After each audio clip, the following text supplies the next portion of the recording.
And welcome to what we at Vertical Offense lovingly refer to as Day 2. Our first session is sponsored by Como Engineers and ANZ. Andrew Patterson is the Managing Director of WA-focused gold explorer Great Boulder Resources Ltd. Having joined Great Boulder in mid-2019, Andrew has nearly 30 years' experience in mining and exploration in WA and PNG. 2021 was a transformational year for the company, with a string of high-grade drilling intersections at the Sidewell Gold Project near Meekatharra, which is the main focus of Andrew's presentation. He joins us now. Welcome, Andrew. Thank you. And it's great to have an opportunity to present what I think is one of the best gold stories in the junior section of the industry at the moment. And to put this into context, I was here 12 months ago. We had a 4-cent share price, market cap, I think at the time around 8 million. And as Jerry said, last year was a transformational year. Speaking to the audience here a year ago, we had some good ideas and some interesting projects, not a lot of data to frame those that potential. And during the course of 2021, we had consecutive discoveries at our Whiteheads project and Sidewell, and now Sidewell has rapidly become the flagship of the whole company, and that really is underpinning, I think, our value today and the potential that we see going forward.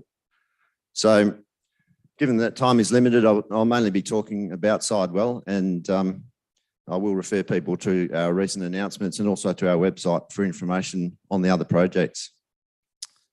As you can see from the share price performance in the last 12 months, there was 2 significant step changes there.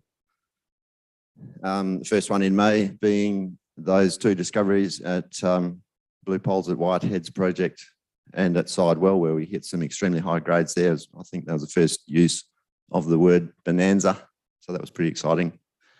And that was on consecutive days, so a couple of very busy days there for us. In terms of the board and management, I won't dwell on this too much. I think these faces are familiar to a lot of people in the room. And of course, having Greg Hall at the top is a very good, position for a junior company to be led by a guy like Greg Hall with his global experience is absolutely fantastic.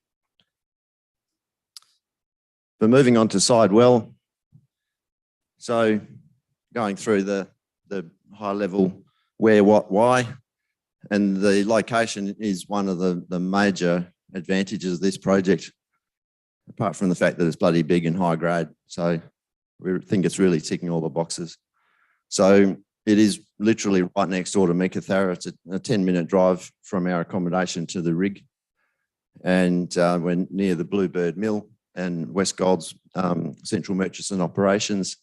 We have a good relationship with those guys. We have Mika Gold to the north at Andy Well and now Sensor, who listed about a week ago with their T-Well project to the south. So there's a lot of activity in the Mika area, and we're pretty happy to be there. And the next question would be, why is it still there? And I'll talk about that in a minute. But first I want to talk about what it actually is. And the project itself is about 25 k's long. And this is all the drilling. We recently updated this, and you can see Mulga Bill sitting in the middle there.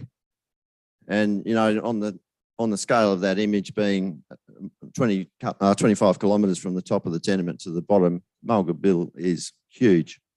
It's now 6 kilometres long. We put out an announcement this morning, which extended it by 1 kilometre. I'll talk about that a little bit in a second as well. But what that means is, the context would be size-wise, that would be from West Perth to the Raffles, or roughly, I suppose, Sydney CBD to Bondi Beach. It's a huge, huge prospect.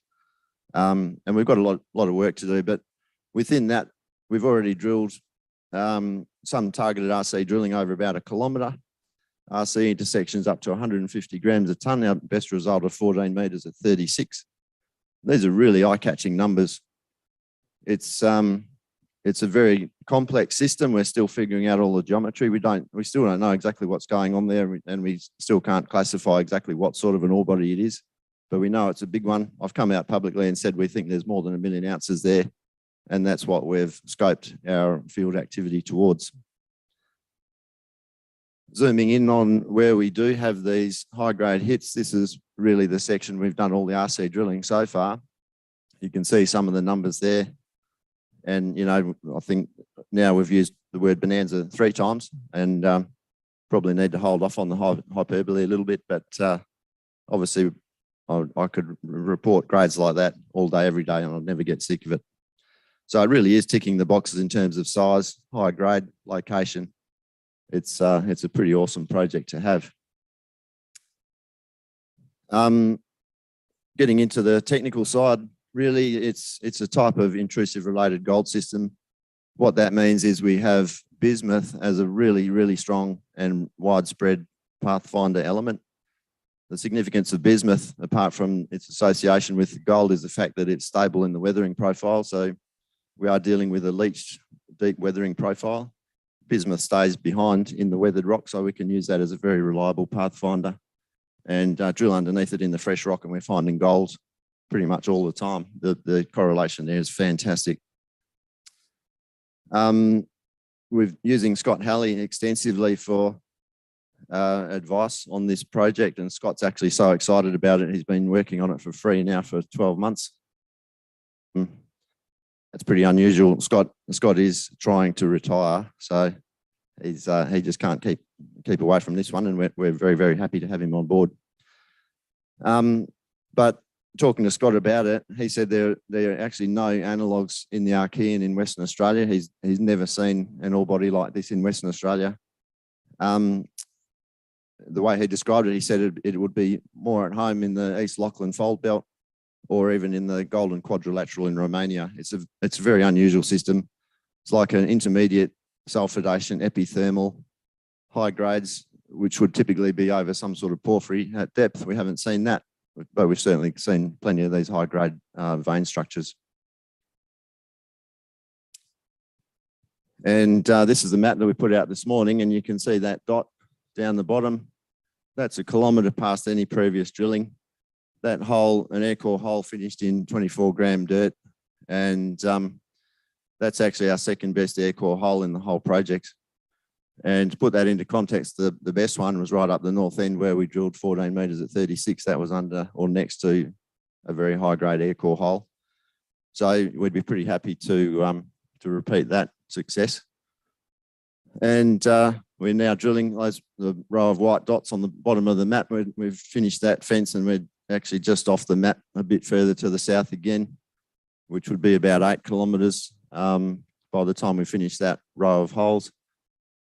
Obviously, we don't have assays for them. They're still being submitted to the lab now, but it's just a really, really big and very exciting system. And you can see the contours on the map there are the bismuth runway, as we call it. So plenty of room there for more gold discoveries once we start infilling that air core with RC. We're using geophysics wherever possible. We've done a high resolution gravity survey. On this plan on the right here, that's the green shapes. We've got electromagnetic contours there, and they are coincident under some of the best bits of Mulga Bill. So we're still figuring out exactly why. We're still drilling. What that does present is this big kind of bullseye in the middle where we've got the dashed red lines and the question mark. That's a really big target. We don't have, actually we've just drilled 3 holes across the top of that. And we're just having a look at what that means, and we'll be drilling a diamond tail into that starting next week. Zooming in a little bit on that long section, this is a projection of RC intersection points. You can see immediately between the RC coverage and the middle of the geophysical bullseye, we've got 550 metres of strike there with no drilling so far. We've got air core above it, showing bismuth and gold in the base of the regolith. So very confident we're going to find more gold over that 550 metres. And there's another K.5 beyond that we have no RC drilling in the priority area alone. So absolutely, miles of real estate. A couple of cross sections here from areas that we have done a bit of drilling with. First one is on the north end, showing flat stacked high-grade veins, 39 grams a tonne up to 74 grams on that section. The one on the right is the geophysical target. As I said, we've just done the 3 holes across the top. We've got really widespread pyrite mineralisation, disseminated pyrite, which may explain the electrical signal. And that dashed line is the deep diamond tail that we'll be starting next week, which will go right through the middle of it, and then we'll know exactly what it means and where the gold is. So we would certainly anticipate or hope to hit some high grades in that diamond tail. Regionally, moving forward, this is going to be another real step change for Great Boulder in terms of our activity. So we're drilling diamond next week. We've got air core going for the rest of the month. RC will start in March. We'll do one more RC campaign, wait for those results, and then we'll be drilling continuously for the rest of the year. And that will step up into multi-rig programs in the second half of the year. So this is all aimed at defining Mulga Bill. Firstly, defining a mineral exploration target. Ideally, we'd like to be in a position to do that around July, August this year. That's a pretty ambitious target. We've got a lot of drilling to frame that target over such a big area. And then moving forward towards an initial mineral resource in about 12 months' time or towards the end of this year, ideally. As to whether we try and hang a mineral resource on the whole thing or whether we concentrate on 1 or 2 kilometres first, there's sort of the strategic questions we're dealing with at the moment. Obviously, that will inform our drilling decisions, but I think you'll see a lot more activity and commensurate news flow going forward. So it's going to be a very, very busy year. We're already ramping up the team. We've got one of our new employees in the audience here today. So, it's really good to see new people coming on board. Great Boulder getting bigger, and we're really going to transform this company. I think it's going to be a fantastic year to be part of Great Boulder, and we look forward to taking our shareholders along on that trip. Just as a side note, I've been in the industry for about 28 years, and this is the most exciting project I've been involved in. As a geologist and being in exploration, getting assays back on the email when there's plus 30 grams results in them, something you never get tired of. It's really the sort of thrill of the chase type thing for us geos. By far the most exciting project I've been involved in. So we're very, very lucky. Regionally, we're now moving the rig up to Jones Well, which is at the north end. Drilling some new anomalies there. Any hits we get up there will be brand new discoveries. Drilling our ironbark discovery that we found last year, and first effective drilling around Matilda. We tried drilling it last year, but the rig that we had wasn't up to the job. Also in the background, we're doing collaboration and research programs, collaboration with our neighbours, research with CSIRO, basically trying to get the best bang for our buck in any technical effort that we do.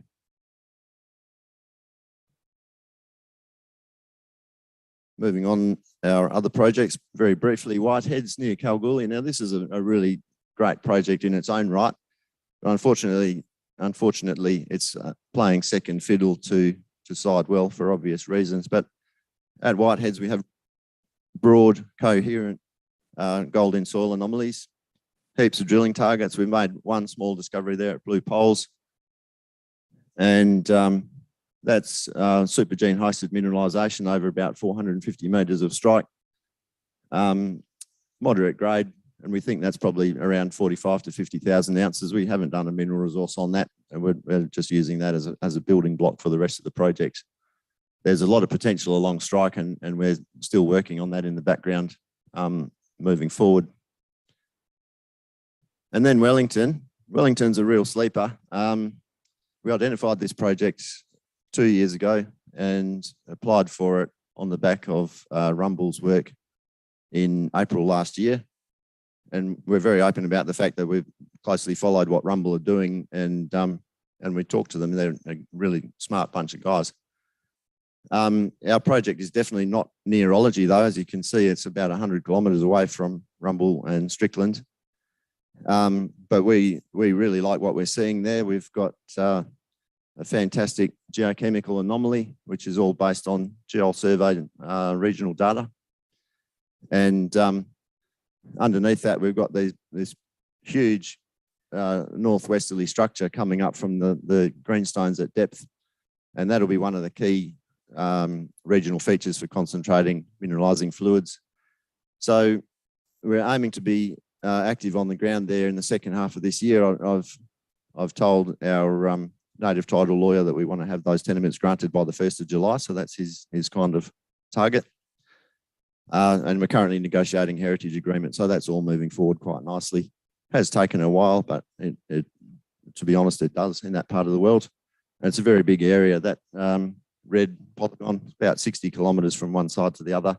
So it's going to take us a while to generate drill targets, but we would aim to be drilling there in 2023.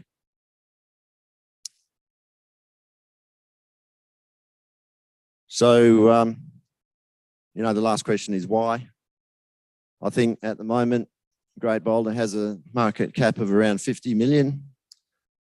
Obviously fluctuates a bit, as we all do in the market. I think I can honestly say I think that that's undervalued as we sit here today based on what we're seeing. The size of Mulgabill alone more than underpins that value, and that will grow significantly through this year from what we're seeing. All the indications are this is a very big system, very wide alteration.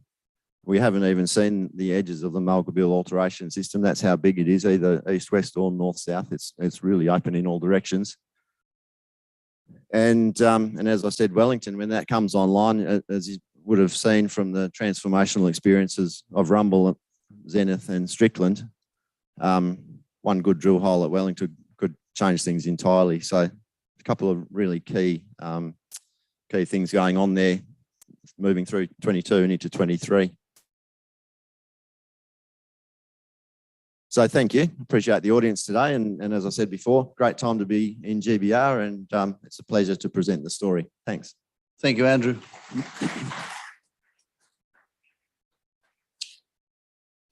Just a reminder, ladies and gentlemen, we have about 200 people watching online this conference. Many of them, I suggest, are probably sitting in their jocks in comfort, but that's what you do when you're online and no one's watching you.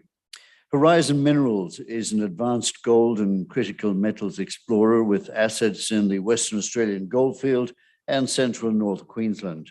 The company holds over 1,100 square kilometres of tenure with 75 kilometres of Kalgoorlie, and is embarking on a large-scale new discovery exploration program in 2022, testing precious, base and energy metal targets.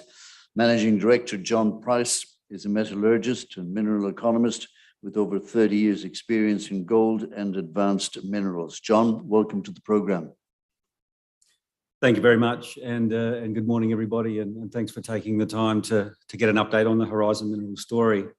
The usual disclaimer, the presentation presented today is on the ASX platform and on our website at horizonminerals.com.au.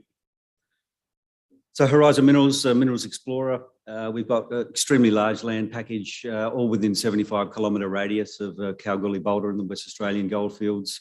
Currently sitting with a gold resource around just under 1.2 million ounces. With a 20 million ounce silver resource with a high-grade core that's being worked on at our Nimbus project just to the east of Barara. And one of the world's largest, or 25% interest in, I should say, one of the world's largest oxide vanadium resources in central North Queensland. And I'll take a little bit through that and what our intent is with that project. $12 million in cash and listed investments. And while we've historically been focused on gold, some of the latest and initial results coming from our newer project areas have certainly highlighted a lot of potential for things other than gold. And I'll walk you through some of those project areas and what we're planning to do with them. Just on the corporate side, market cap currently sitting around 72, 73 million. As I said, we've got just under 4 million in cash and just over 8 million in listed investments. We have no debt, a very strong and locally focused board and management team. Ashok, those of you who don't know Ashok, there's probably no one in this room who doesn't know him. And Julian on the corporate finance side, Peter Bilby and Grant Hayward, open cut and underground mining engineers. Myself, humble metallurgist, presenting at an Explorers Conference, which is great. And Dave O'Farrell leading the exploration geology team with our office in Netherlands and also our office in Kalgoorlie, Boulder. So today I just wanted to walk through some of the new project areas that we've been focusing on, and they will be a focus in 22. 75,000 metres of drilling is planned for this calendar year. And we're just awaiting some final assays. It's probably not the first time you've heard this in this conference, but assay turnaround time is a challenge and will remain so. We've got about 6,000 metres of assays at the lab waiting for processing. We want to get those back to inform the next round of exploration drilling and targeting to get our best bang for buck. So 2021 was really focused on infill and extension to get our resource base into the M&I category. So 76% is currently in measured, indicated and JORC category. And we started our new discovery drilling at the back end of 2021 at the 4 key areas you can see on the map there. In red, our 100% owned tenure. On the left-hand side of the map, you can see the Yamani project area. On the other side of the super pit, the Greater Barara area, and immediately south, the Lakewood project area. So they're going to be a key number of areas for our more brown greenfields exploration activity in 22. Continuing our resource growth, infill and extension. And as we've done many times before since 2016, looking at monetising some of our smaller assets for cash flow generation. There's 1,100 square kilometres of tenure there, an extremely strategic package in and around Kalgoorlie. So moving on to Yamani, just north of Coolgardie, it's a 400 square kilometre package sitting on the Mount Ida Fault and the Reptile Shear Zone. We've spent 2020 since Grant working through a target generation study, a lot of geoscience, a lot of independent research to give us our targets and our higher priority targets. And we commenced drilling there in the back end of last year, and we'll be doing a fair bit more of it this year. So what we found is gold. We've sort of expected to find some gold, and we've had some really good early success on the gold side. But what we've also run into is a lot of nickel, cobalt, early days, but we're finding signatures within the ultramafics. And sort of as importantly, we've identified this extremely large 50-kilometre long pegmatite zone that runs straight up the tenement package. So early days, some of the initial results are extremely encouraging and quite exciting. So we're going to go and do this ground justice and give it the attention it deserves. And we're aiming to put at least 20,000 metres of drilling into this project, which has really been untested in a lot of areas. There's not even access tracks in a lot of these areas to get in and get the air core and the RC drilling up and away. So quite excited about the Yamani project area, and that is one of the 4 key areas for 22. The second, the Greater Barara area.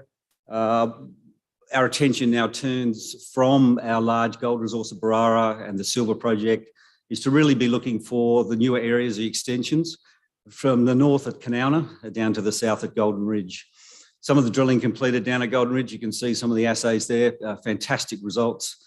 And we'll be following a lot of those up and looking to connect the Barara system with the Golden Ridge system to the south. You can see on the map there in the centre of the page. So great gold results. We're expecting a lot more good gold results as we continue the drilling program. Along with that, we have now identified a lot of opportunity for the silver zinc trend to continue. So the Nimbus area, you can see just north of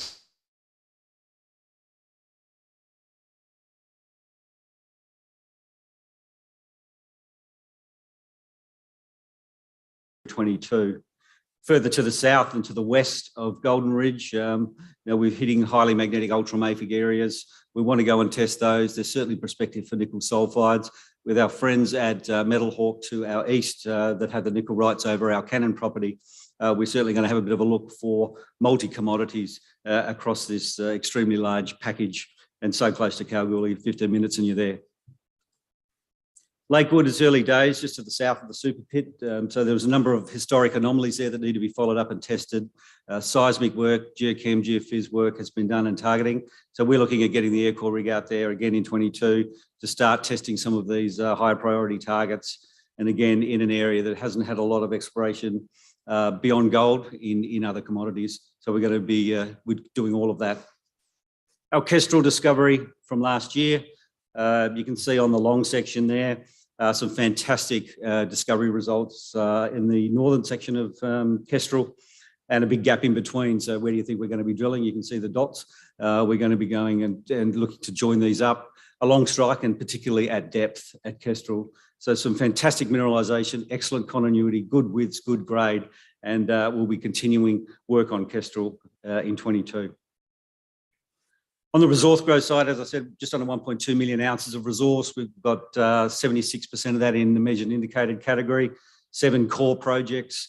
We'll be continuing to extend those. I think it's fair to say that the newer discovery drilling will be the lion's share of our planned drilling in 22, but we'll continue to extend. The vast majority of these resources are open along strike and particularly at depth where we see underground heading in the Kalgoorlie Goldfields, getting underneath some of this stuff and tracking it underground, and particularly Cannon, Rose Hill and the Pennies Find area is certainly open, and we want to get testing beneath those and see how it continues at depth for underground mining. So a lot of opportunity on the resource growth side, and we want to be growing that resource over time. I think since 2016, we mined Teal open cut, generating cash using contract mining and toll milling. And then we deploy that cash back into the ground with our exploration and resource growth steps. So we've completed Teal successfully, we completed the Barara trial successfully, we put money in the bank, and then we put that money back to work. We'll continue that as we will continue our feasibility study. That work is continuing. We're aiming to have our ore reserves out in the current half, and then looking at all the different options that we have available to us in this climate. It's probably fair to say that CapEx and OpEx is a moving target when you're looking at estimating. So we need to be both pragmatic and flexible, and the location that we have around a lot of existing infrastructure gives us the opportunity to monetize higher grade, smaller projects. You can see on the picture there, that's the Cannon open pit, very successfully mined by Westgold and Southern Gold. There is a 4-level development underground sitting beneath that. It's designed, we should have reserves out on that in the next 3 to 4 weeks.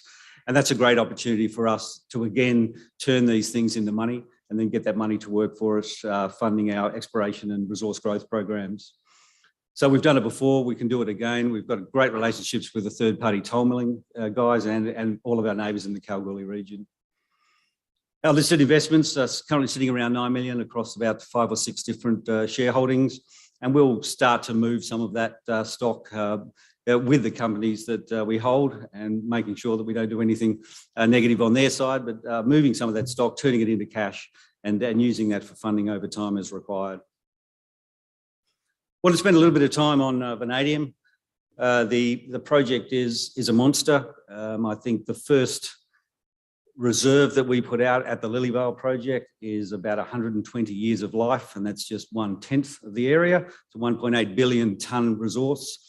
What's different about the Richmond Julia Creek project, which you can see sits about halfway between Townsville and Mount Isa, is it is an oxide sediment ore. So it sits 5 metres below the surface, and it stops at around 15 metres below the surface because you want to stay away from the oil shale that sits below it.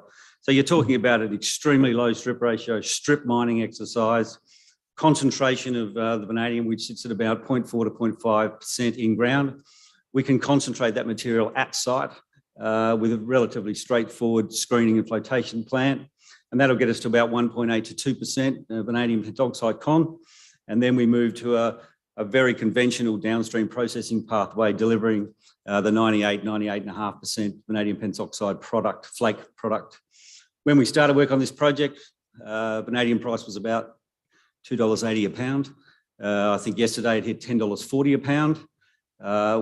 That supply crunch and that demand is not necessarily in the steel industry, which has been typically used as an additive for steel to increase its tensile strength. What we're seeing now is its potential for grid scale, renewable energy battery storage, load levelling, edge of grid issues, the ability to be off grid with renewable energy being stored in these large liquid state batteries. The technology of the batteries has come a long, long way. I think it's got a little bit of a ways to go. The Generation 4 batteries that we see in the market now are extremely competitive. We aren't competing, or vanadium doesn't compete with lithium.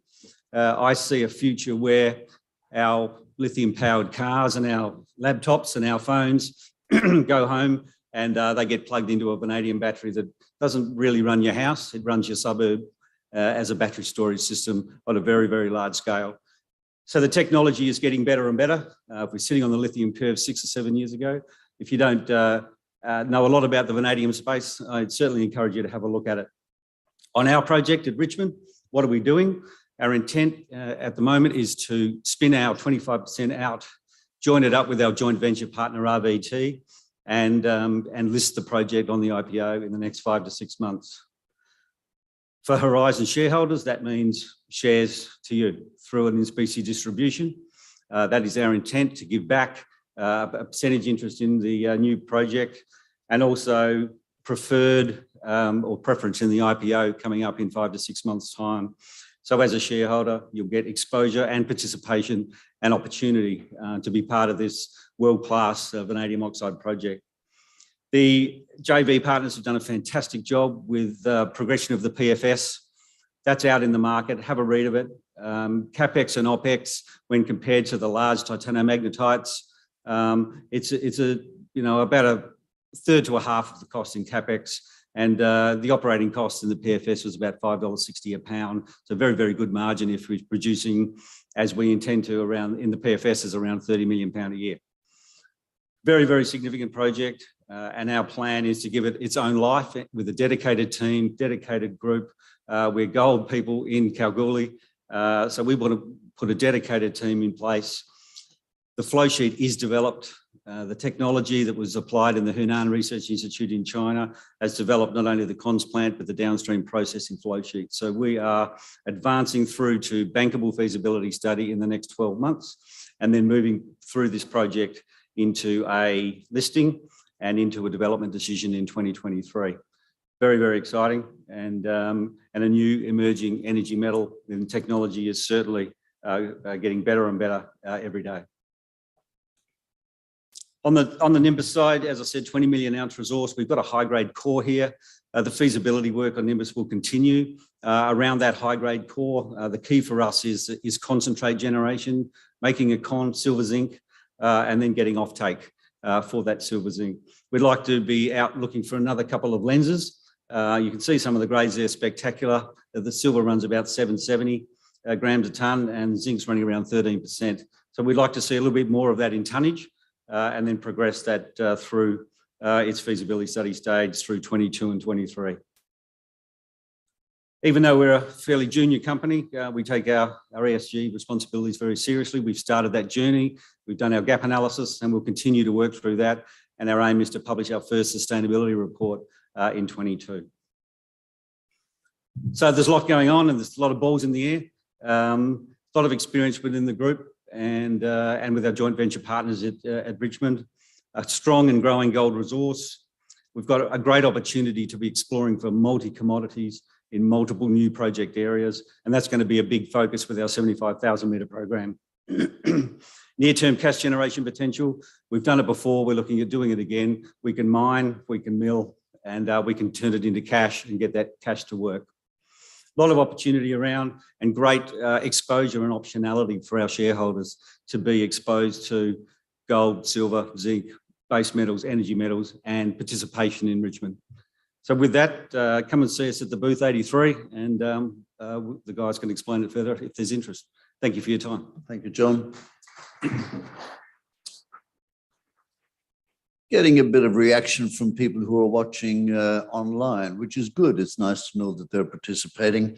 David Hutton is with Woomera Mining and Rimfire Pacific. He's watching.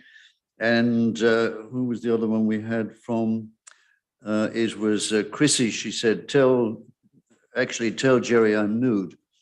Chrissy, I know, we can see you.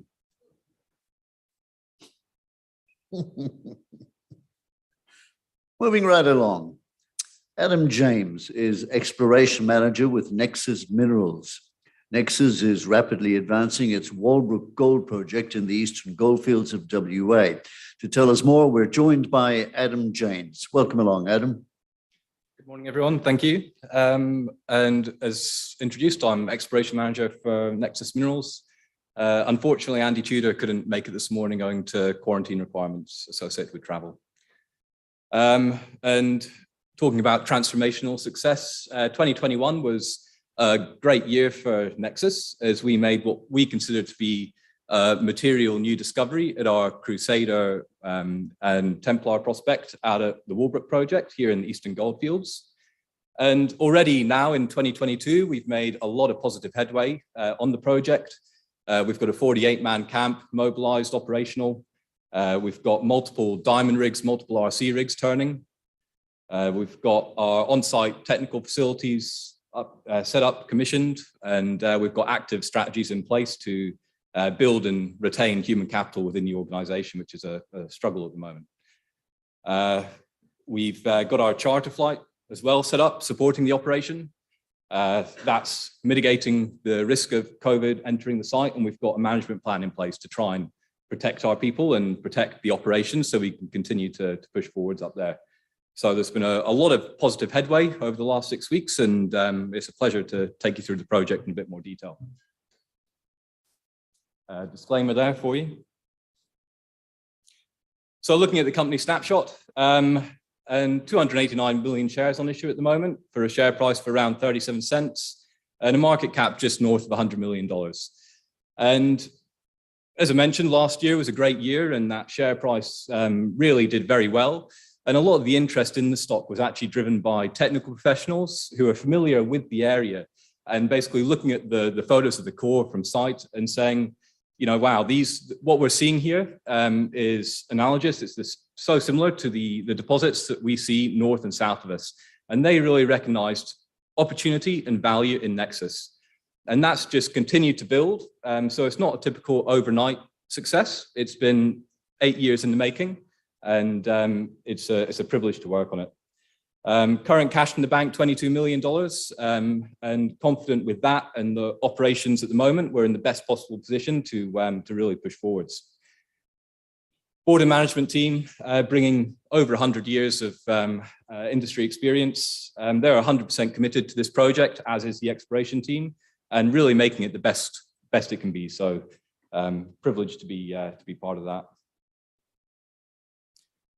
Looking at our project, so in the Eastern Goldfields, we're looking for large-scale gold deposits. We've also picked up Bethanga, which is targeting copper-gold porphyry over in Victoria. And the majority of this presentation is going to be looking at Walbrook project. That is where the majority of our exploration budget's going. But I will also just touch upon Bethanga. It's a great project, and we're really happy to have it onto the books. So looking at the Eastern Goldfields, and you see there our tenure, and that's really been a strategic movement into that belt over the last 8 years, where we've consolidated a meaningful tenement package there. And it's been a targeted exercise to really build a position in the Laverton belt. It's over 40 million ounces of gold discovered. And what's impressive about this belt is the level of opportunity. Whilst around mines themselves, obviously a lot of exploration and discoveries, but outside of those areas, there's still a lot of underexplored ground and a lot of opportunity to be had. So a great area to be in. Looking at our Walbrook Gold project, you can see here, it's over 250 kilometer square tenement package, offering 50 kilometers of prospective strike. And this project is really ideally situated about 140 kilometers northeast of Kalgoorlie. And it's situated there in between the Carosue Dam operations, currently operated by Northern Star, and the Porphyry Mining Centre as well. And material at the moment is actually trucked past our doorstep from Porphyry Mining Centre straight down into the Karari Mill, just down to the south of us. And you can see here that the light yellow colored rocks that underpin the majority of our project are the same, it's the same rock type that actually underpins the other economic deposits right next to us, being Porphyry Mining Centre and the Karari corridor down to the south. And really those altered volcaniclastics with the porphyry intrusives that have punched up through are really the key to the gold in this area. And so, as I said, that's where a lot of the interest has come, with people recognizing the opportunity here and really then getting followed up with success with the drill bit by our exploration team. And when you take it down to the key elements here, what we have is a big alteration footprint. We've got some great deep-seated structure, and we've got neurology to other economic deposits. And really the ingredients in combination with our exploration success is really driving the growth in Nexus at the moment. And there we have multi-million ounce gold district, over 4 million ounces discovered to the south of us by, well, Saracen, Northern Star. Certainly we're looking to grow on that ourselves and to replicate the success and build the company. So taking it into the Crusader Templar prospect, this is where we've had the majority of our success last year and where the majority of the exploration will be completed this year. And these two prospects initially were actually two separate prospects. And just through time and our regional exploration effort, what we've actually found is that that is 1.6 kilometer corridor, which we ultimately have these drill rigs on at the moment following up. And you can see there's some fantastic drill intercepts, 29 meters at 4.6, 30 meters at 5.17, really great intercepts. And it's showing the typical Eastern Goldfield style deposit where we've got a great supergene zone, 71 meters at 2.06 from 25 meters. And that's really transitioning into a higher grade core at depth. And you can see there 30 meters at 5.17, great numbers really underpinning this project. Now, we've recently had metallurgical test work back for the project, and you can see their recoveries, 98% in the oxide and fresh material, and low reagent use. We've got quick leach time, so really a big green tick for the project as well. And this is all on granted mining tenure as well. So that's some great elements as well, just supporting the story. And as said there, the host rock and the intrusive, the setting there, the geological setting, is synonymous with some of the other deposits around. So we're really happy that we're onto something that's quite meaningful. At the moment, you can see 30,000 meters of RC currently underway, really just tagging this deposit along that 1.6 kilometer corridor. And we're then going to come along and follow up with infill and some depth extension as we start to pull out the geometry and that kind of thing. Continuity at the moment has been fantastic. You can see there, this is a composite section through Crusader, the first 600 meters of strike. And really what's manifesting is a coherent footwall load and a coherent hanging wall load with the supergene mineralization close to surface. So some fantastic continuity there that's really supporting the project. And this is where it comes back to the right rocks and the analogies we're drawing and supporting our exploration effort between what's been seen in the deposits near to us, Porphyry just to the north, Karasudam just to the south, and really that picture is just replicated in the holes we're drilling to date. And you can see there the red rocks where you've had those oxidizing fluids come through and just prime the whole system. And really happy to be working on this. Looking at our regional exploration, so whilst we have got our Templar Crusader prospect and we are focusing on developing that, what we want to do is continue to work on the exploration upside across the project, and we will be moving the RC rig across onto a couple of these targets through this the first 6 months of this year. And what we found is really when we deploy the geophysical methods, We've got our ground magnetics followed up by our high resolution gravity, where we're seeing our gravity low corridors and our mag destruct zones are really the areas of greatest potential. And that is, as you can see there, multiple targets already identified and certainly worthy of follow-up through this year. So here we have planned exploration activities. As I said, we'll be doing a bit more high resolution gravity and we will be following up with the RC drilling as well. And what this comes back to is a highly prospective tenement package, which is worthy of the exploration dollar.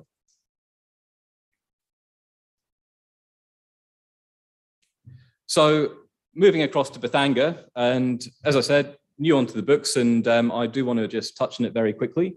Again, part of Nexus's strategy is really looking for areas where we've got most potential, looking for corridors where they're proven with opportunity. And that's what we're seeing here over at Bethanga, the same geological domain which hosts the Cadia deposit. And we're really grateful to have this on the books. We've already been across there. Andy Tudor was across there just earlier this week. And just starting to push the project forwards. And again, just comes back to the right rocks. The project was historically mined for copper, but very, very little exploration since the 1980s. So the fertility assessment that we've got undergoing there, we've completed already soil sampling.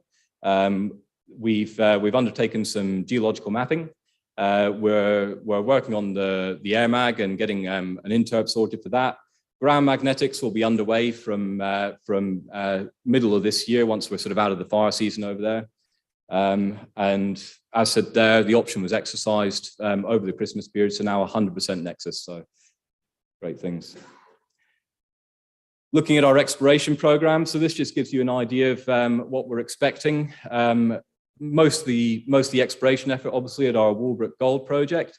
Like everyone in the industry at the moment, we are suffering with lab turnaround times. We expect to have results out in March, and hopefully from then on in, they'll start to get a bit more continuous, particularly as we start to see the fruits of the labour from our drilling program up there at the moment. Bethanga, this fertility assessment underway, and as you can see there, the ground magnetic survey is planned. So pulling it all together, why invest in Nexus? We've got a highly prospective and strategic land holding. At the moment, our operations are really set up to be in the best possible position we could possibly be at this moment in time.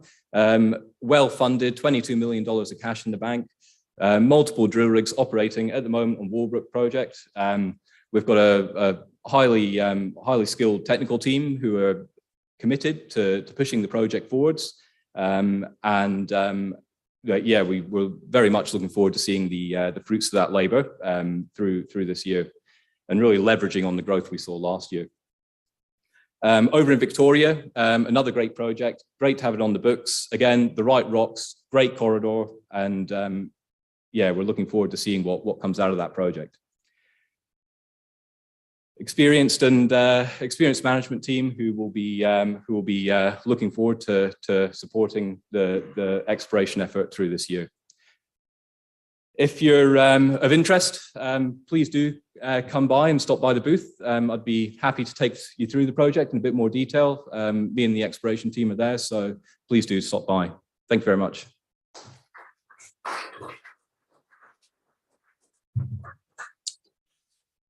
Robert Tyson is the managing director of Peel Mining. Not a whole lot is known about Robert, but enough to make him the managing director and to be doing a good job for Peel Mining. You're over to you, mate. Thanks, Jerry. Thanks to the sponsors and Vertical Event for putting on the conference again this year. It's amazing how well attended given circumstances, so congratulations. We've also got a booth here, so if you're interested to hear more, please drop by the booth after my presentation. We're a copper growth company, so we're one of very few companies on the ASX that have significant copper exposure. So look, we've been working for a long time to build this position of the company. So we've got some major resources in New South Wales, Cobar, which is the richest polymetallic part of the Lachlan Fold Belt in terms of base metals and precious metals. And we've built a 3,000 kilometre plus land package over the last 12 years. Our resources are significant.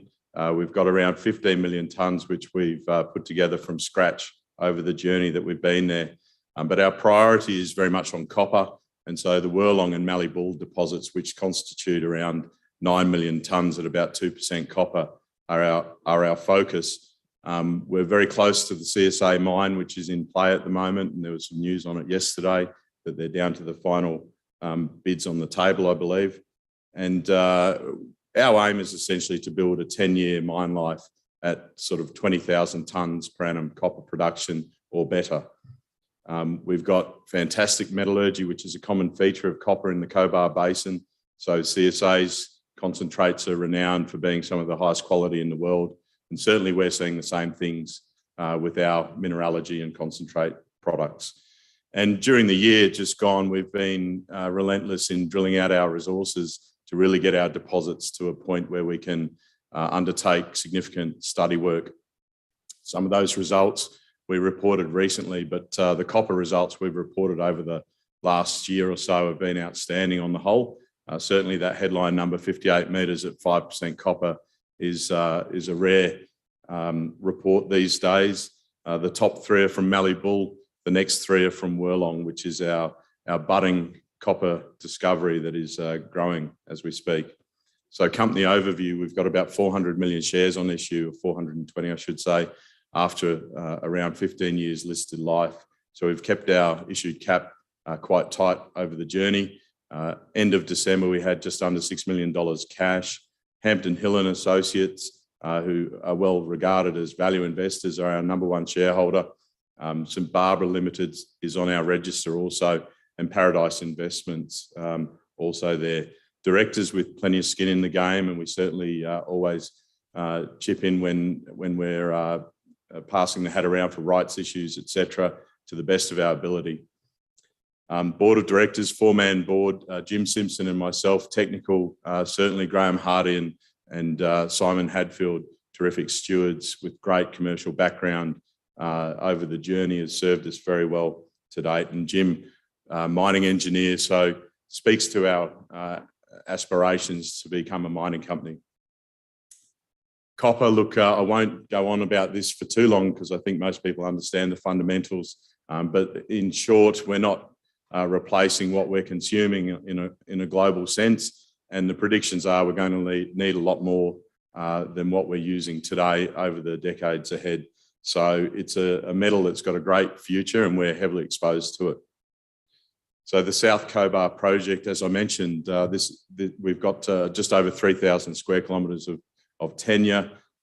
We've made essentially 5 discoveries or rediscoveries since we've been there over a sort of a 10, 11-year period.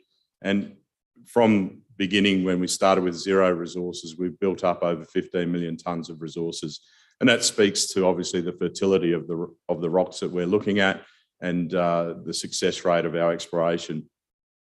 Combined Wirlong and Mallee Bull resources, as I mentioned, just over 9 million tonnes at 2% copper.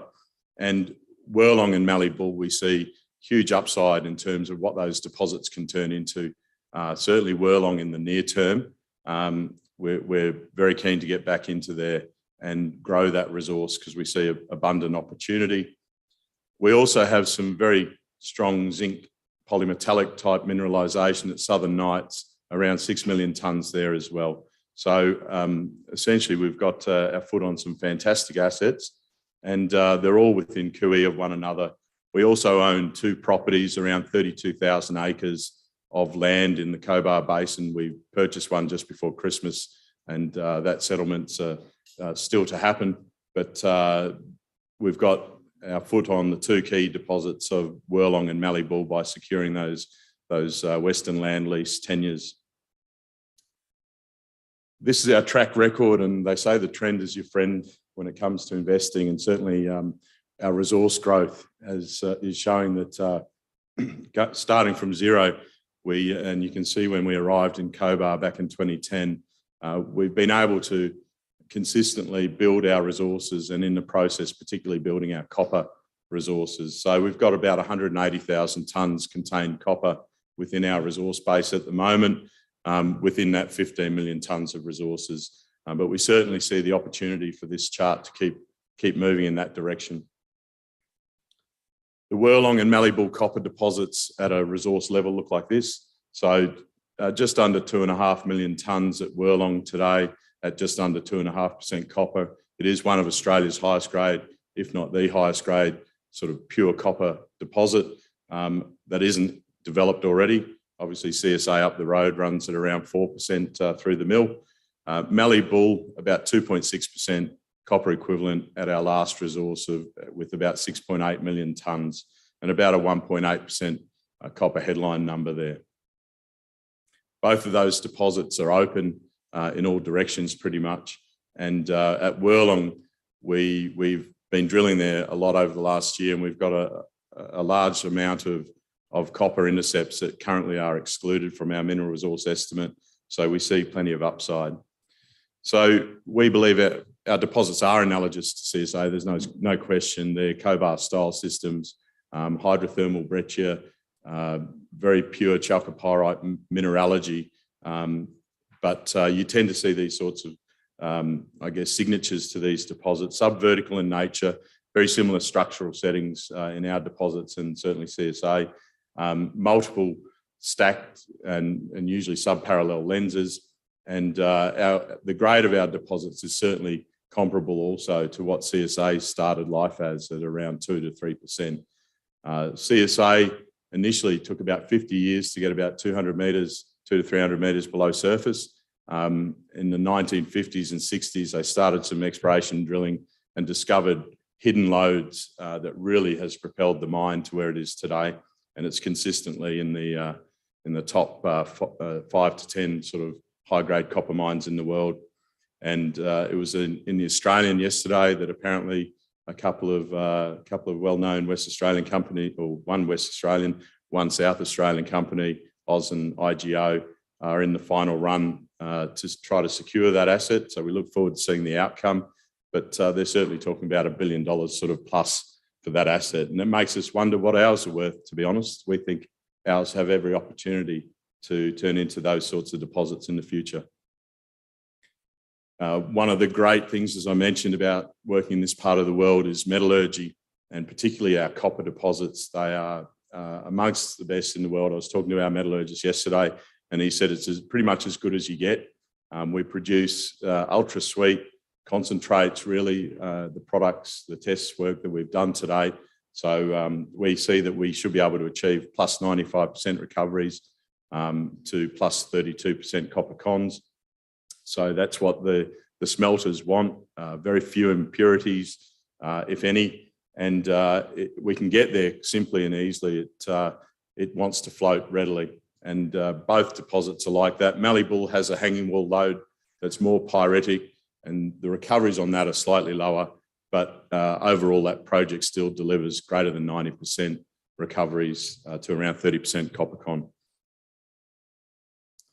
The similarities in a structural sense, when we've reviewed our data and compared it to what's known about CSA, we see strong similarities, and the easiest place to look to see them for yourself is to just go into MinView in New South Wales system and look up the magnetic data, and you can see the same trends. So essentially you've got these basement tapping north-south structures. They're going deep and they're bringing up the hydrothermal fluids. And then you've got these cross-cutting structures, northwest, southeast, that essentially control the emplacement of high-grade mineralisation. And we see very strong similarities at both Mallee Bull and Wirlong to that structural setting that's at CSA. Wirlong, as I mentioned, 2.5 million tonnes at 2.4. It's under a 12,000 acre property that we purchased recently. The mineralisation remains open. We're looking south there from that drone photo. There's a bit of a hill there, so we haven't been able to test the up dip potential, but certainly in some of our drill holes, we see chalcocite and native copper. So we haven't been really able to test the main lens of that's been the target of our resource drilling in an up dip position because of the hillside. At some point we will do that, but we've been chasing the bigger picture there. The bigger picture is this, so you can see that growth fault, the Rovira fault, and then the transform fault cutting across John Owen.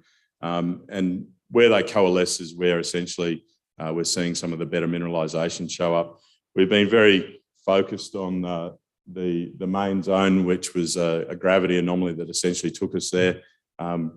We believe it's being caused by chloride alteration, iron rich, obviously. And but what you can see in that image is geochem surface sampling for copper, and we haven't tested some quite significant strike extent of this. And our structural geologist tells us that's where we need to head next to really test the strike extent of this system. That's a long section. There's a large buried magnetic anomaly. They're common features in the Cobar Basin associated with mineralized systems, usually pyrrhotite or magnetite.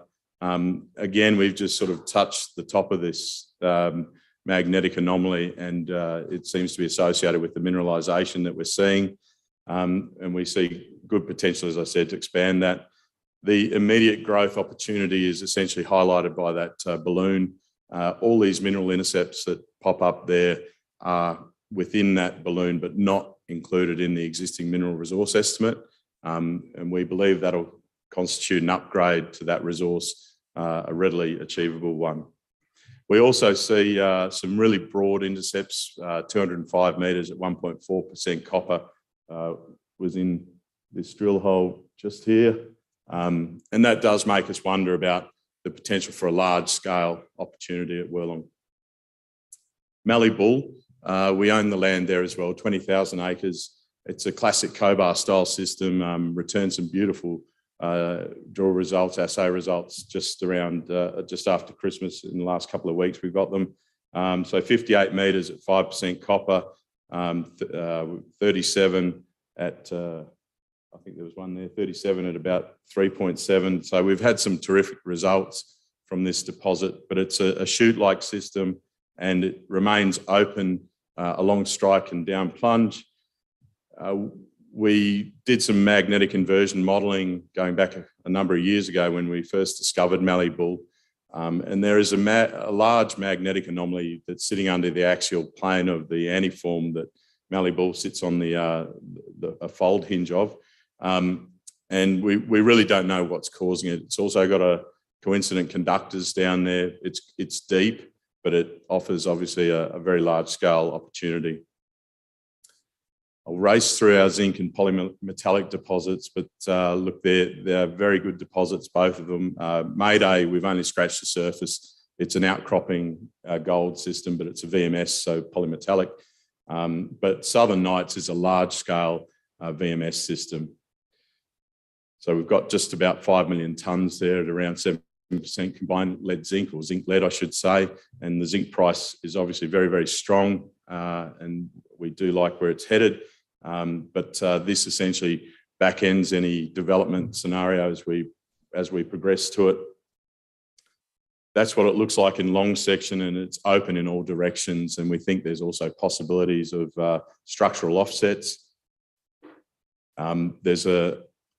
I see a large circular feature, apart from the one I just put on there.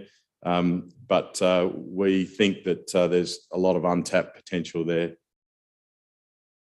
Mayday, I'll race through because I'm running out of time. So regional potential, look, this is something, on our ground, Trove, which is a treasure trove. I don't know if many of you have used it, but if you've got old prospects, I thoroughly recommend going back and Googling Trove and seeing what happened back in the day, because in March 1900, a journo for the Sydney Morning Herald went and walked from Cobar down to Mount Hope and onto Hillston or Condobolin, and he wrote a series of papers about his experiences, and most of this is on our ground, and it's entertaining and enlightening reading. A 6-year drought was underway, and it was 110 degrees without a blade of grass. He writes very well. But you can see some of our regional prospects where essentially we haven't got to those yet. So there's massive upside to our tenement holding beyond our outstanding copper deposits. Thank you very much. Please come by the booth if you've got any questions. We look forward to talking to you. Thanks. Thank you, Rob. Aidan Platel joins us now. Aidan is Managing Director of Auroch Minerals. Welcome along, Aidan.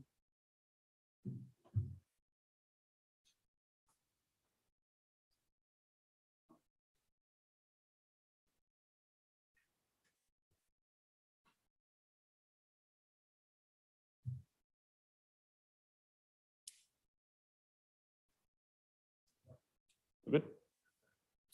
Yeah, thanks very much. Good morning, everyone, and thanks for the opportunity to give you a brief update on Auroch Minerals and how we are leveraged to the future. Just the usual disclaimers there that you can read later.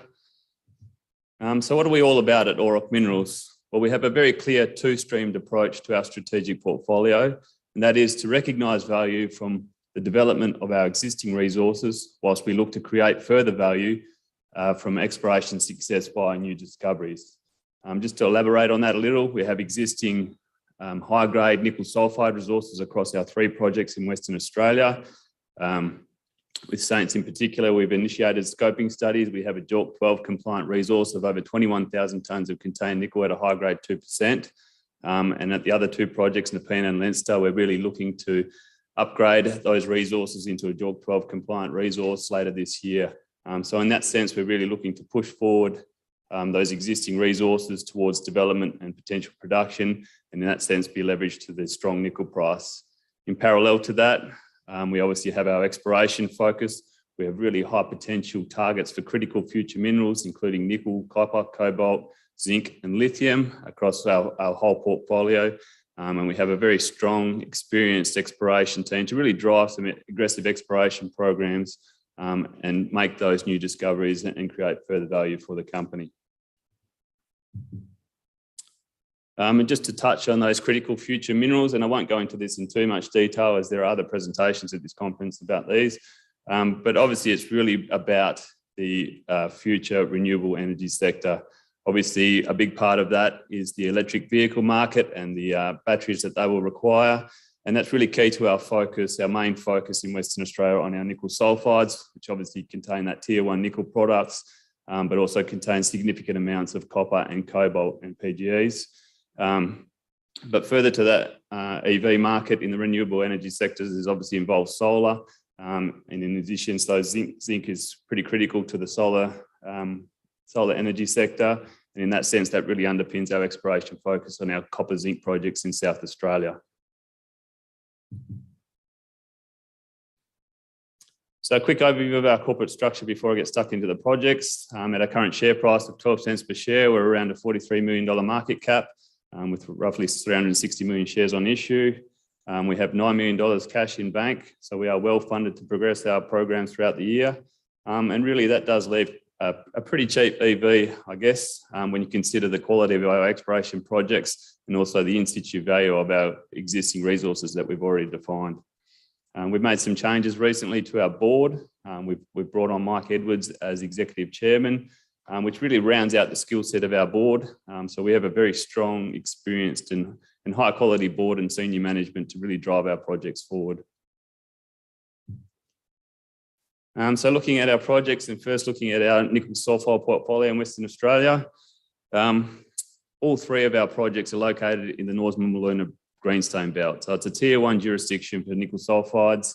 Obviously some very large, very high grade existing mines in this belt, but yet it's very underexplored still with, I think, some really huge potential to make some significant new nickel sulfide discoveries. With that existing mining infrastructure comes the existing processing infrastructure. So there are 5 processing plants within trucking distance of all 3 of our projects.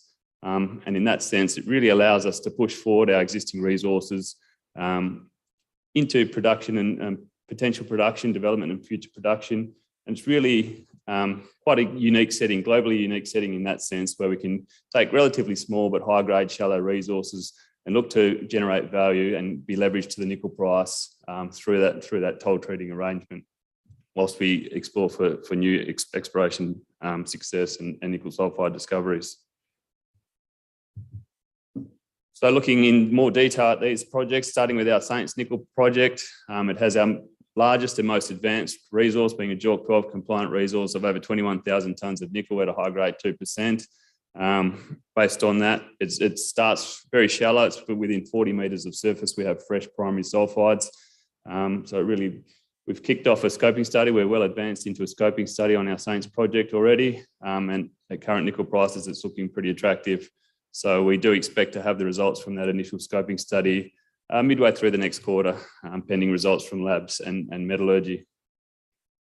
As part of that scoping study, last spring, we initiated some baseline environmental studies. These are well beyond what is required for a scoping study, but it really will allow us to be able to fast track this project towards development and production. We've also kicked off in January quite a major diamond drill program. Up to 5,000 metres of drilling has been planned at the Saints. Really a threefold focus there. We're looking to infill drill and increase that resource from an inferred to an indicated category. We're also looking to take those to get some bulk samples, bulk composite samples for the metallurgical test work, which is pretty critical to the scoping study, being nickel sulfides.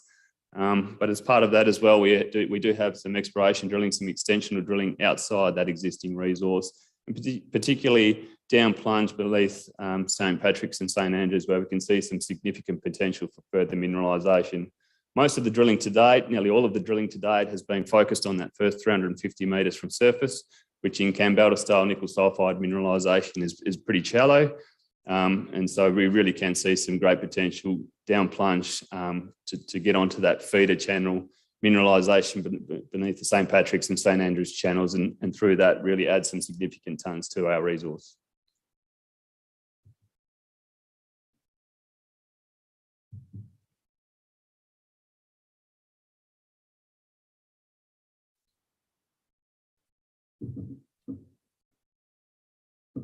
Our second nickel sulfide project is the exciting Nepean Project, quite an iconic project, being the second operating nickel sulfide mine in Australia. From 1970 to 1987, produced over 32,000 tonnes of nickel at an average recovered grade of 3%. So very high grade nickel sulfides, very nickel rich sulfides as well. So we can see three main focus areas to really build a significant nickel sulfide inventory there at Nepean alone. The first area is the historic mine area, where we have remnant nickel sulfide resources, and in particular, that really shallow high-grade mineralisation in the mine area. There's the Nepean Deeps target area, where we're looking for those down plunge extensions to the known nickel sulfide mineralisation beneath those old workings. And then there's the regional exploration, where we have 10 kilometres of very underexplored, very fertile ultramafics.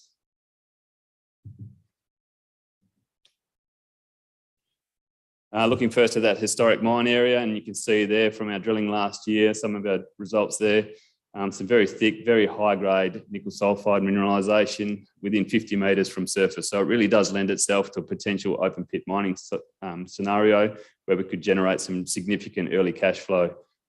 So we have kicked off an internal scoping study looking at that material. We're well underway, well advanced into that scoping study as well. Obviously, a critical part, being so close to the surface, there is a level of oxidation on those nickel sulfides. So the metallurgical test work is very critical to the scoping study and really underpins the study moving forward. On that note, we've quite advanced on our met work. We've done 3 bulk sample tests to date, and 2 of the 3 samples have successfully floated and produced a saleable concentrate grade. So very positive news thus far on the metallurgical work. That work's now continuing to really optimise the metal recoveries, and we expect those full results in March. And as I said, that really underpins the study moving forward. The second main area is the Nepean Deeps target. Obviously, there's an obvious analogy to the Western Area's Flying Fox nickel mine, where we have high-grade nickel sulfides, mineralisation being cross-cut by pegmatite intrusions. I guess the key takeaway in both locations here is those pegmatite features are later geological features. They came along a long time after the nickel sulfide mineralisation was in place in those channels. So there's no real logical reason why the mineralisation doesn't keep extending beneath the pegmatites at depth. as it did in the historic Nepean mine workings themselves, and as it did obviously at the Flying Fox mine. Late last year, we successfully drilled a 1,300 metre hole beneath the old workings. We got through the pegmatite and we successfully intersected some very fertile ultramafic units. We've identified 2 untested downhole EM conductors, which are coincident with those ultramafic units, and as such present some pretty compelling drill targets to follow up on. Obviously, drilling from surface, it's quite difficult and very expensive. So we are really looking forward to our results from our scoping study and looking to options to get back underground and perhaps drill out this target from underground in the future. Obviously, the third main focus area for Nepean is the regional exploration. We've just completed quite an extensive ground IP survey in the northern part of the tenure. Very successfully delineated some compelling targets for both nickel and gold mineralisation, coincident with the greenstones and the ultramafic contact there. We've 3,000 metres of RC drilling planned to follow up on those targets, those high priority targets, and we've submitted our work permit application. So as soon as we've got that in our hands, we'll kick off that program. Also in this northern part of the tenure, there's some significant lithium potential. We've identified some LCT pegmatites along strike from old lithium workings, rock chip samples of up to 2.26% lithium oxide at surface. So we do have some pegmatite intersections on neighbouring RC holes that we initially drilled for nickel mineralisation. Those have been resubmitted to the lab for reassaying for lithium. Those results are pending, but pending positive results, I think then we can expand that drill program to include some lithium-focused holes in that area as well. Moving on to the Leinster Nickel Project, and again, like the other 2, there's some known massive nickel sulfide mineralisation at the Horn, combined with some very underexplored, very fertile ultramafics along strike. Earlier this year, we did quite an extensive technical review on all of the data to date. And through that process, we've identified some very key geological features previously unrecognised at north of the Horn mineralisation and at the Woodwind prospect.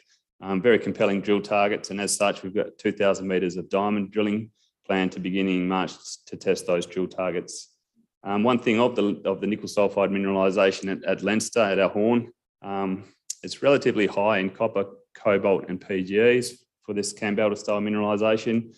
And significantly, it's very low in magnesium. So it really does present quite an attractive potential mining scenario to get that low magnesium ores and potentially blend with the high magnesium ores that are traditionally around the Leinster area.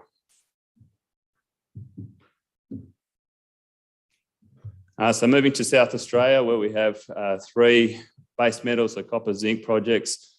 Earlier this year, we completed a very short diamond drilling program at our Aidan project to follow up on a previous high-grade intersection of over 15% zinc at our Raglas Range prospect. The drilling's been completed, very hampered by the recent flooding and raining, but we've completed that program and we're just in the process of finalising some downhole IP on those holes.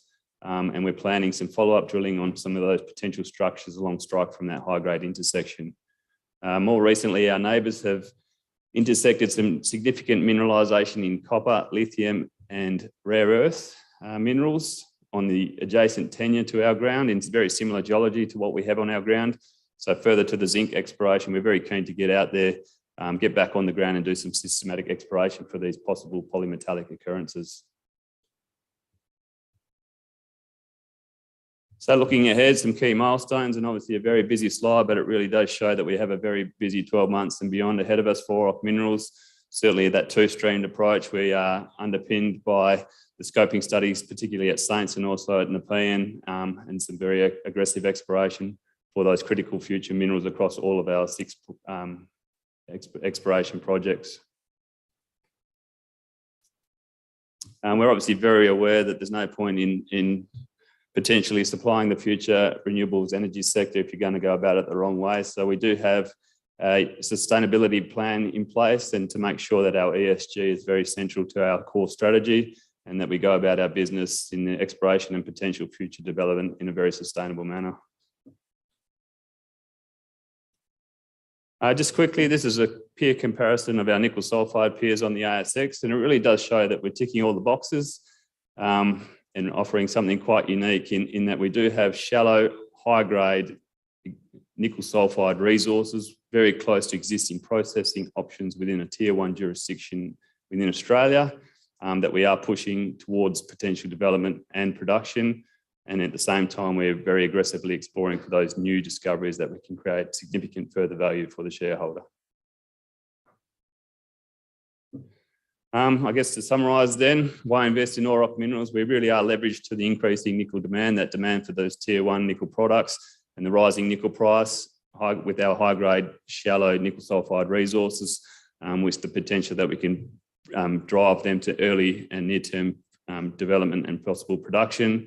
At the same time, we have those really highly prospective exploration targets for those future critical minerals across all 6 of our exploration projects. And we are very well funded for aggressive exploration and subsequent news flow throughout 2022. So thanks very much. We have a booth here, booth 11, so please feel free to come and see us and have a chat with our exploration team if you want to know more. Thanks very much.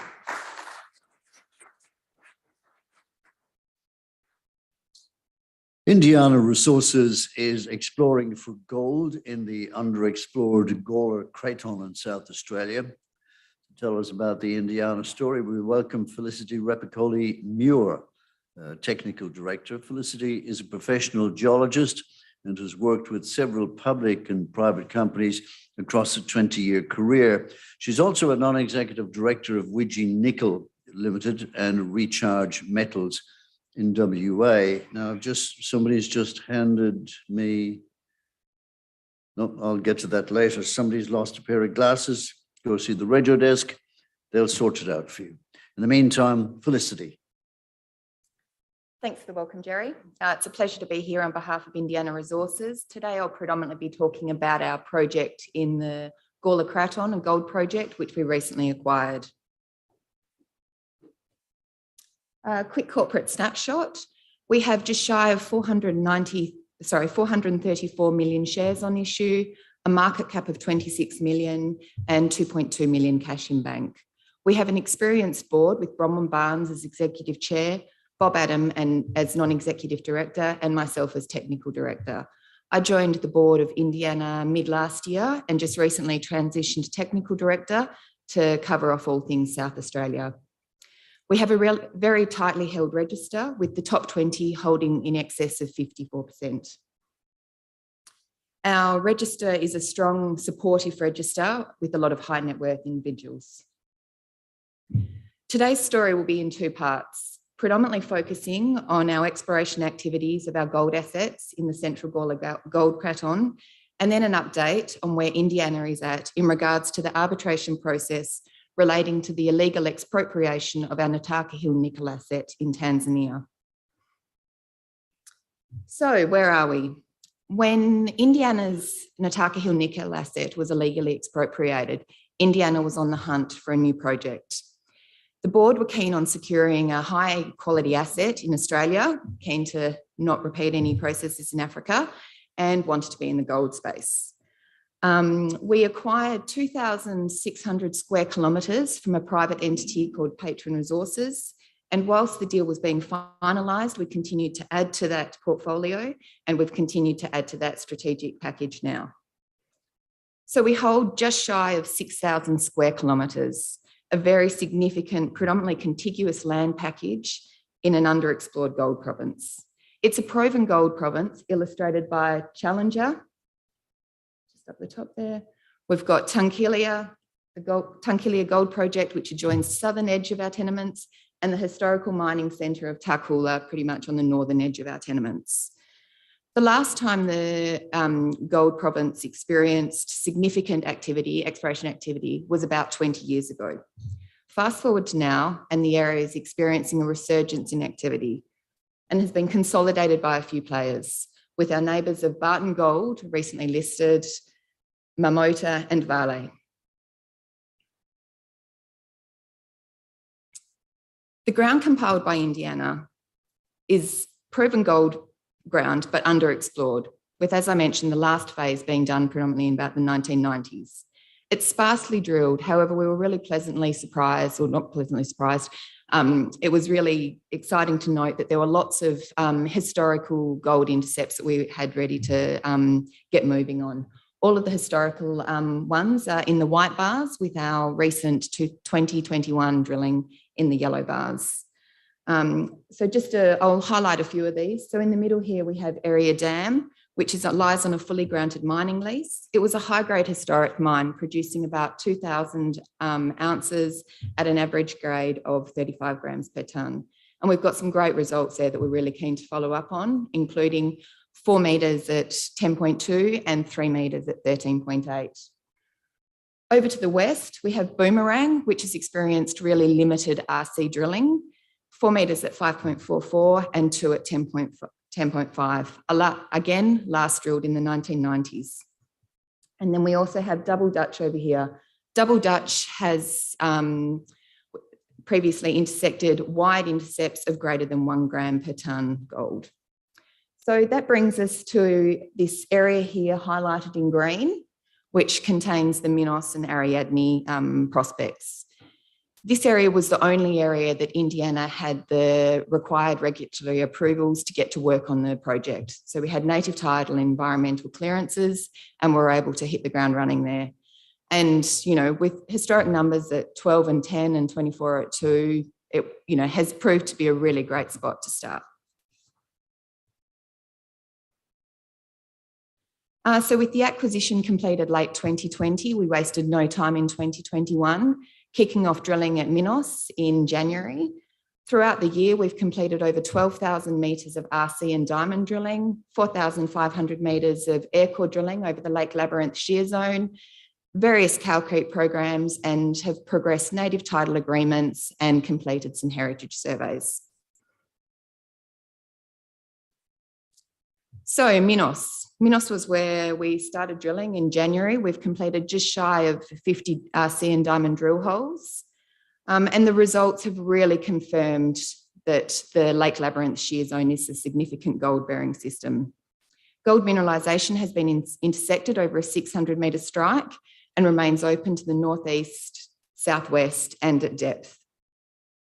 The alteration system at Minos is readily identifiable in discrete magnetic flows throughout the magnetic imagery. The mineralisation occurs in a semi-vertical shoot with 3 main zones of gold mineralisation intersected to date, from 12 metres below surface to extending to at least 230 metres vertical depth. We've had some really compelling results at Minos, including 21 metres at 8.43, 35 at 7.08, 20 at 7.31, and 10 at 8.83. We're currently awaiting our results from our December drilling program, which are the green drill hole traces there. And the pink traces are the planned drilling program, which was planned to be completed in January, but as Aidan discussed in his previous talk, South Australia has been pretty much underwater. So that's been slightly halted, but it's drying out now. So we'll be really keen to be back on the ground shortly.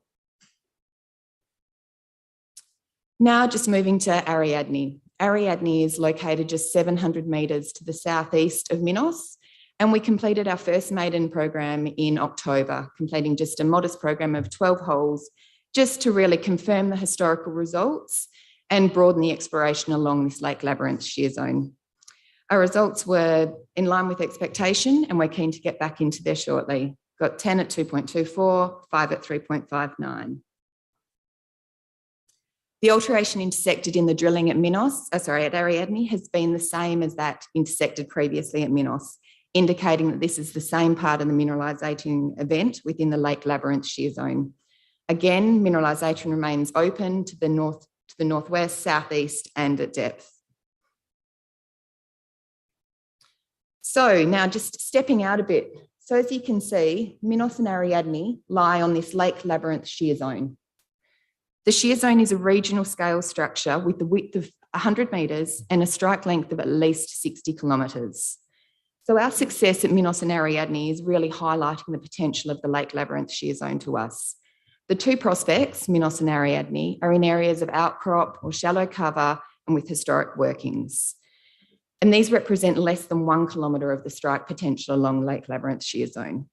So we have in excess of at least 50 kilometres of this prospective zone to continue to explore. You can see that there's various calcrete anomalies along this trend. And it's important to note that calcrete has been really important for the discoveries within the Central Gawler Craton. The Dominion's discovery of the Challenger gold deposit is related to this in 1995, and it's also been attributed to the discoveries of Tunkilia and also more recently Marmota's Aurora tank. So we have Partridge, which has a significant calcrete anomaly, which we've just completed heritage survey over, and also North Hicks, just to the southeast of Ariadne, which again has a decent calcrete anomaly and has experienced very limited drilling. Additional to the main structure of the Lake Labyrinth shear zone, there are also subsidiary structures with historic workings, such as Company Well, which we're keen to get to work on. And again, we've just completed a heritage survey over this. So we're really looking forward to exploring the shear zone as a whole. We believe that Minos and Ariadne are really just the tip of the iceberg. We're looking forward to continuing to explore this 50K corridor.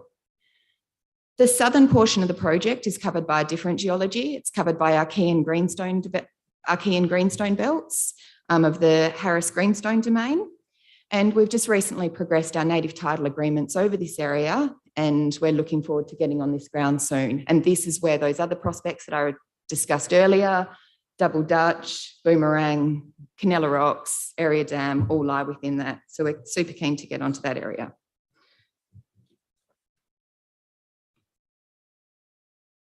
Right, and now to just move away from South Australia and our exploration over there and step into Tanzania and our $127 million compensation claim. So I'll give you a bit of a background to this. So Indiana previously held the Nataka Hill nickel asset. It was an advanced nickel sulfide asset within Tanzania. It had had a bankable feasibility study completed on it and had a resource of 56 million tonnes at 0.78% nickel equivalent for 437,000 tonnes of nickel. 60 million US had been spent on the asset and it was ready for development, just waiting for the nickel price to recover. So obviously an asset that would have had tremendous value for Indiana in the current market. In July 2017, the government of Tanzania amended the Mining Act by removing the legislative basis for retention licenses. Retention licenses no longer existed in the Mining Act, and there was no replacement classification given. There are 11 retention licenses cancelled in Tanzania, one of which was the retention licence pertaining to the Nataka Hill nickel asset. Indiana actively engaged with the government in order to resolve suitable tenure for the asset. However, due to no agreement being able to be reached, in January 2020, Indiana triggered a dispute with the government of Tanzania. This was made possible by the fact that the project was held by Indiana's UK subsidiary, which meant that Indiana was afforded protection under the UK-Tanzania bilateral trade treaty.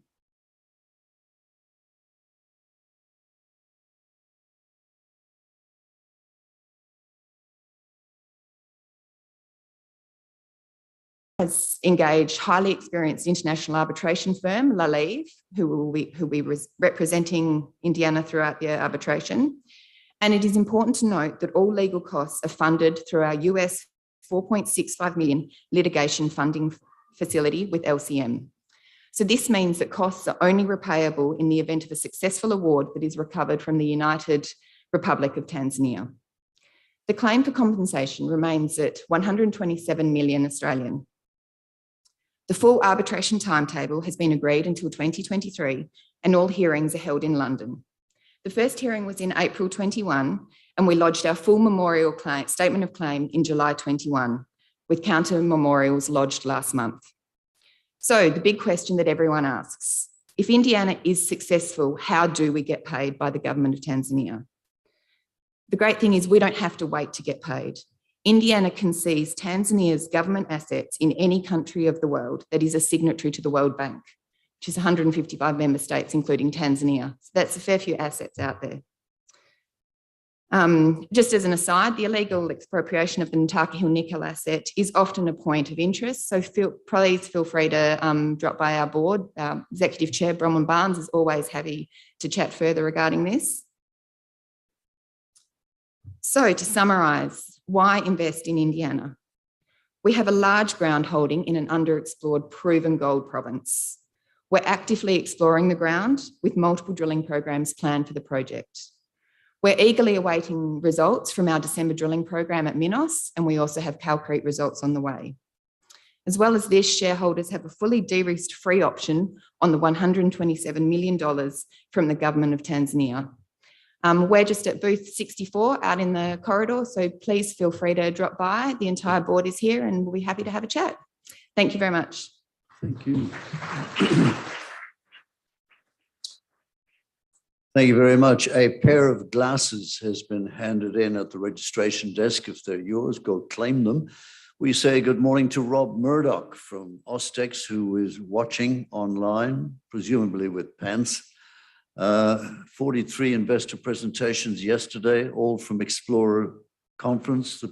The previous record was around 33, so we beat the record by 10 yesterday, according to Rob. He said we could have added more, but we had to draw the line at 6 p.m. Later releases will be reported in the morning. That's this morning, so look out for that. Azure's Andover nickel copper sulfide project, located in the West Pilbara region here in WA, is progressing through the mineral resource and scoping study stage. With more, we welcome Managing Director Tony Rovira. Tony. Thanks, Jerry, and thank you very much, ladies and gentlemen, for the opportunity to talk to you today about the Azure Minerals story. 2021 was a really good year for us. We've got a nickel sulfide project called Andover, and we've got a gold project called Barton. The results have been absolutely outstanding, and going forward, we see that 2022 is going to be an absolutely cracking year for us. Disclaimer and statements can be seen on our website. And moving along, it's important that we acknowledge the traditional owners of the two projects upon which we operate. We have really good, strong relationships with both of those groups, and I do thank them for the very cooperative relationship that we've been able to develop and maintain going forward. So things are very good for us on that particular front. Azure has also implemented a sustainability plan, and the ESG component of that is well underway, and we acknowledge that that has to be a very strong component of the way that we operate going forward. And it's important that we make sure that as a company, we fulfill all the obligations that come with operating in this industry. Corporately, we've got 310 million shares on issue, market share price of about 40 cents at the moment, so about $124 million market cap. At the start of this current quarter, we had $19 million in the bank, so the company's in a very secure position financially. The major shareholders are the two biggest ones, Deutsche Balaton, who are a listed German investment fund, which are on the board of quite a few West Australian producing companies and explorers as well. Mark Creasy and his group with 16%, very important backer. And there's a number of other smaller holders there, but no less influential as well. The two main projects we've got are the Andover Nickel and Copper Project, which is located in the West Pilbara region of Western Australia, and the Barton Gold Project, which is located just to the south of Leonora. Andover is the one that we've been working on the most, and so that's the one that we'll focus this presentation on principally, but we will talk a little bit about the Barton project towards the end. So Andover is a nickel copper sulfide project. It's a joint venture between Azure and the Creasy Group. Azure owns 60% and the Creasy Group own 40%. That 40% is free carried through to the decision to mine, after which there will be a pro rata contribution to expenses going forward. And it's in the intention of Azure and the Creasy Group to be able to take Andover right the way through the exploration, the assessment and the development and into operations for this project. So Andover ticks the boxes in terms of clean and green energy metals. So we've got nickel, we've got copper and we've got cobalt. And the metals prices for those particular commodities are very strong and are continuing to rise. And that augurs very well for the economics of our project. We own most of the Andover mafic, ultramafic complex, intrusive complex, which is what hosts the mineralisation. We were able to pick the project up at around about the middle of 2020, which was probably 3 to 6 months ahead of the rush to grab projects. So that put us in a very strong position. Proactively, we were able to to acquire the project from the Creasy Group. Simultaneously with that, we actually built up a really good Australian team in place. So we're probably 6 months ahead of the rush to get technical people as well. So both in terms of project acquisition and hiring people, we were ahead of the curve and were able to secure not only good projects, but great people as well. We've had 4 really good nickel sulfide discoveries on the Andover project, and we've got a numerous other targets which have yet to be drilled. So with the cash position we've got at the moment, the company's in a very strong position. So Andover is located in the West Pilbara region of Western Australia. So it's a quick flight, 2 hours from Perth to Karratha. It's a half-an-hour drive along the Northwest Coastal Highway, which goes to the east, and it goes through the northern part of our tenement, which is shown there on the image as the blue rectangle on the right-hand side. In terms of infrastructure and services, you couldn't get a better located project. So within about half an hour's drive of the project, we've got everything we could possibly want in terms of assets and power and services and accommodation, all those sorts of things. And we've got cell phone coverage over the entire project area. So great location. So let's zoom in a little bit to the project itself. Once again, the tenement's outlined there in blue. It's 70 square kilometres, covering a fair proportion of the Andover mafic, ultramafic intrusive complex. Shown there as those stars are the targets and prospects that we have identified as having good potential for nickel and copper sulfide mineralisation. Interestingly, or importantly, it's in the southwest corner where we've actually had the most success to date.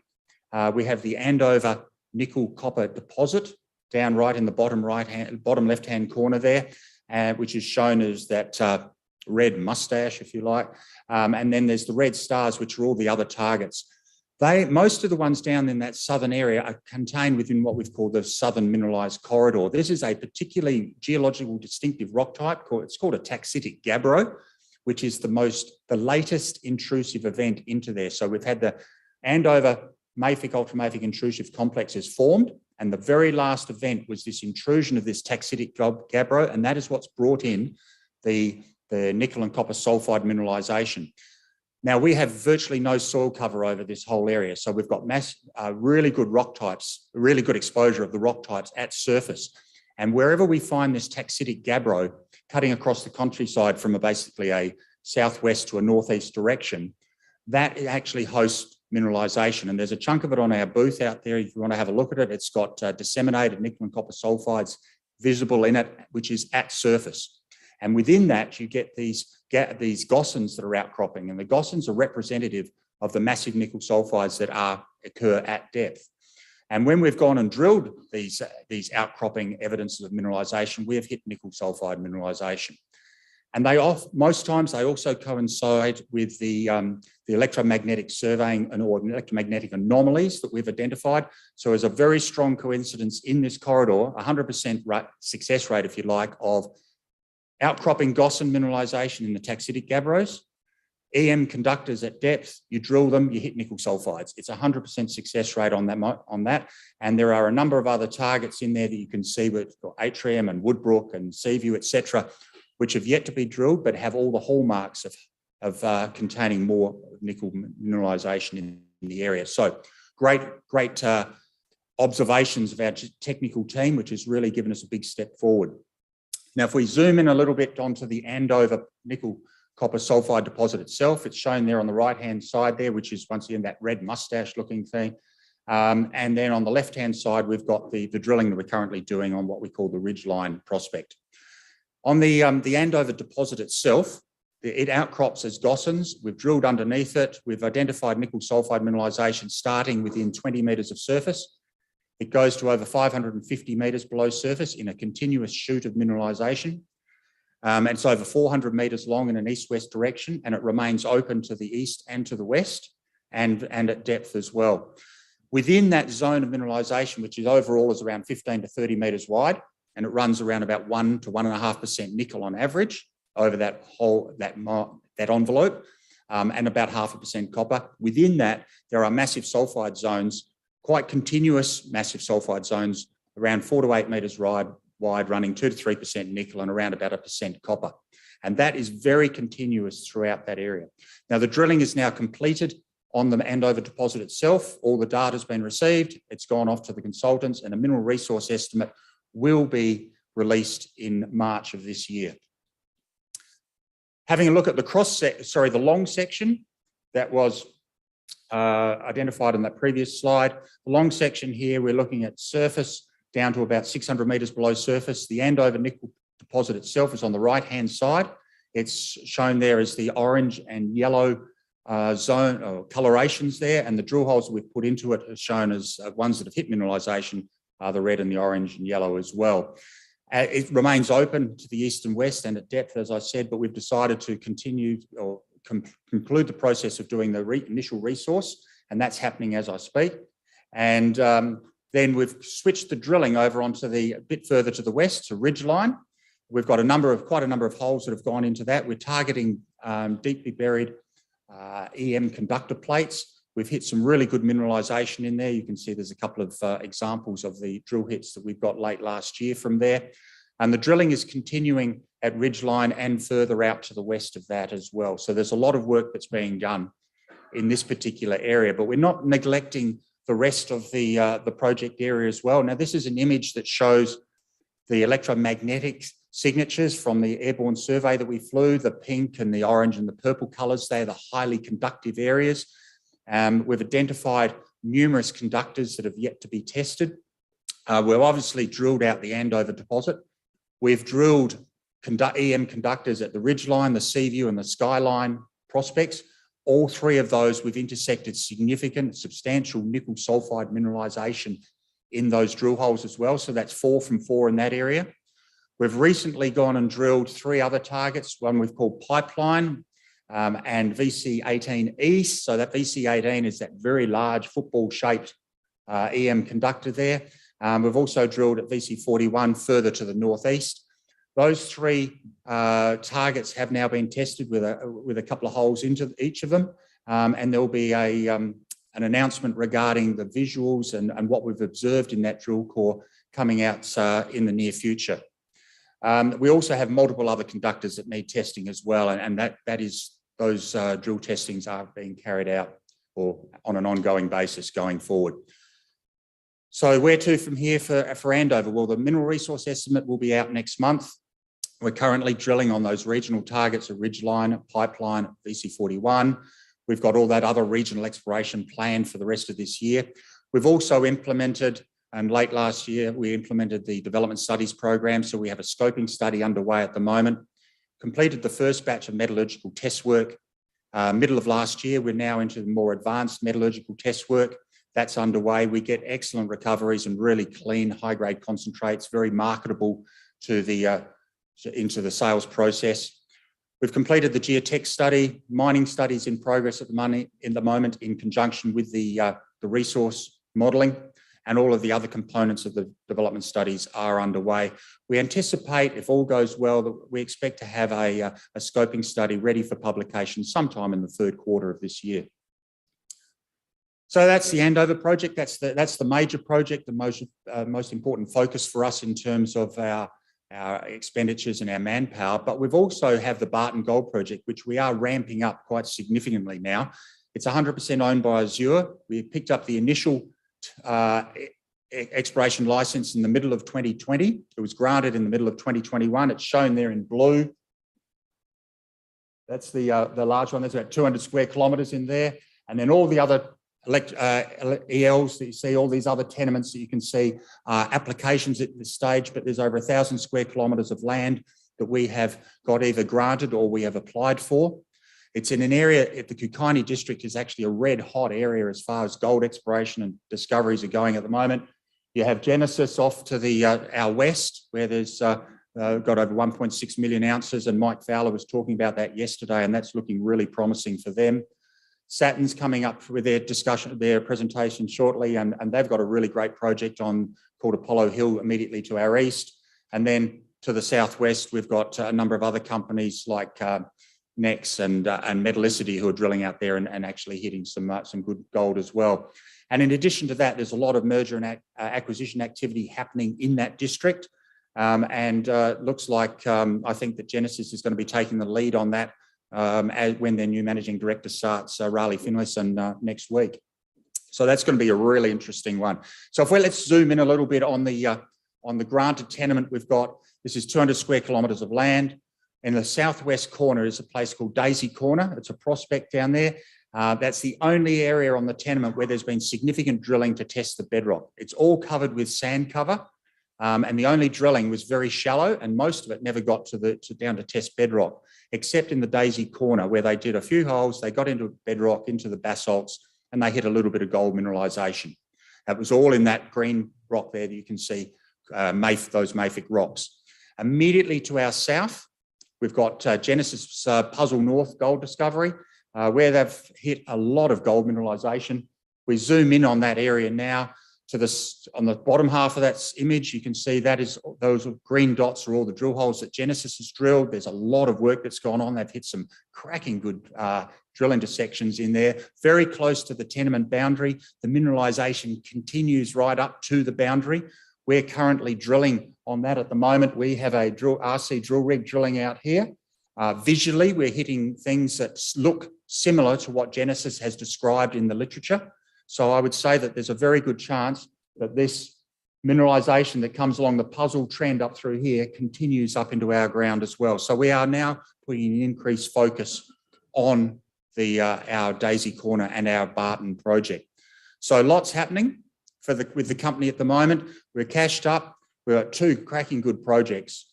Nickel and copper sulfide mineralisation, that's what everyone's looking for. Gold is going to be more and more important within the great uncertainties of the world going forward. So we're in a really good position as far as our projects go. We've got a good team, got good money, and a lot of news flow that's going to be coming forward in the rest of this year. And I thank you very much for the opportunity to tell you the Azure story.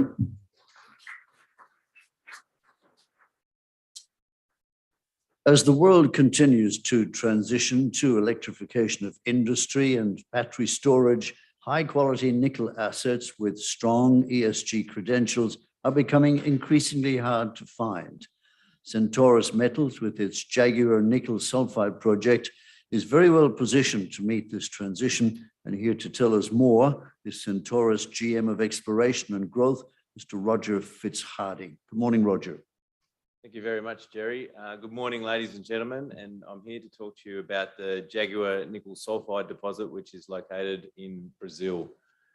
In December of last year, we announced our upgrade of the resource, which now delivered more than 730,000 tonnes of nickel sulfide, and that puts Jaguar as the largest nickel sulfide deposit on the ASX that is not held by a major. So it's a significant deposit.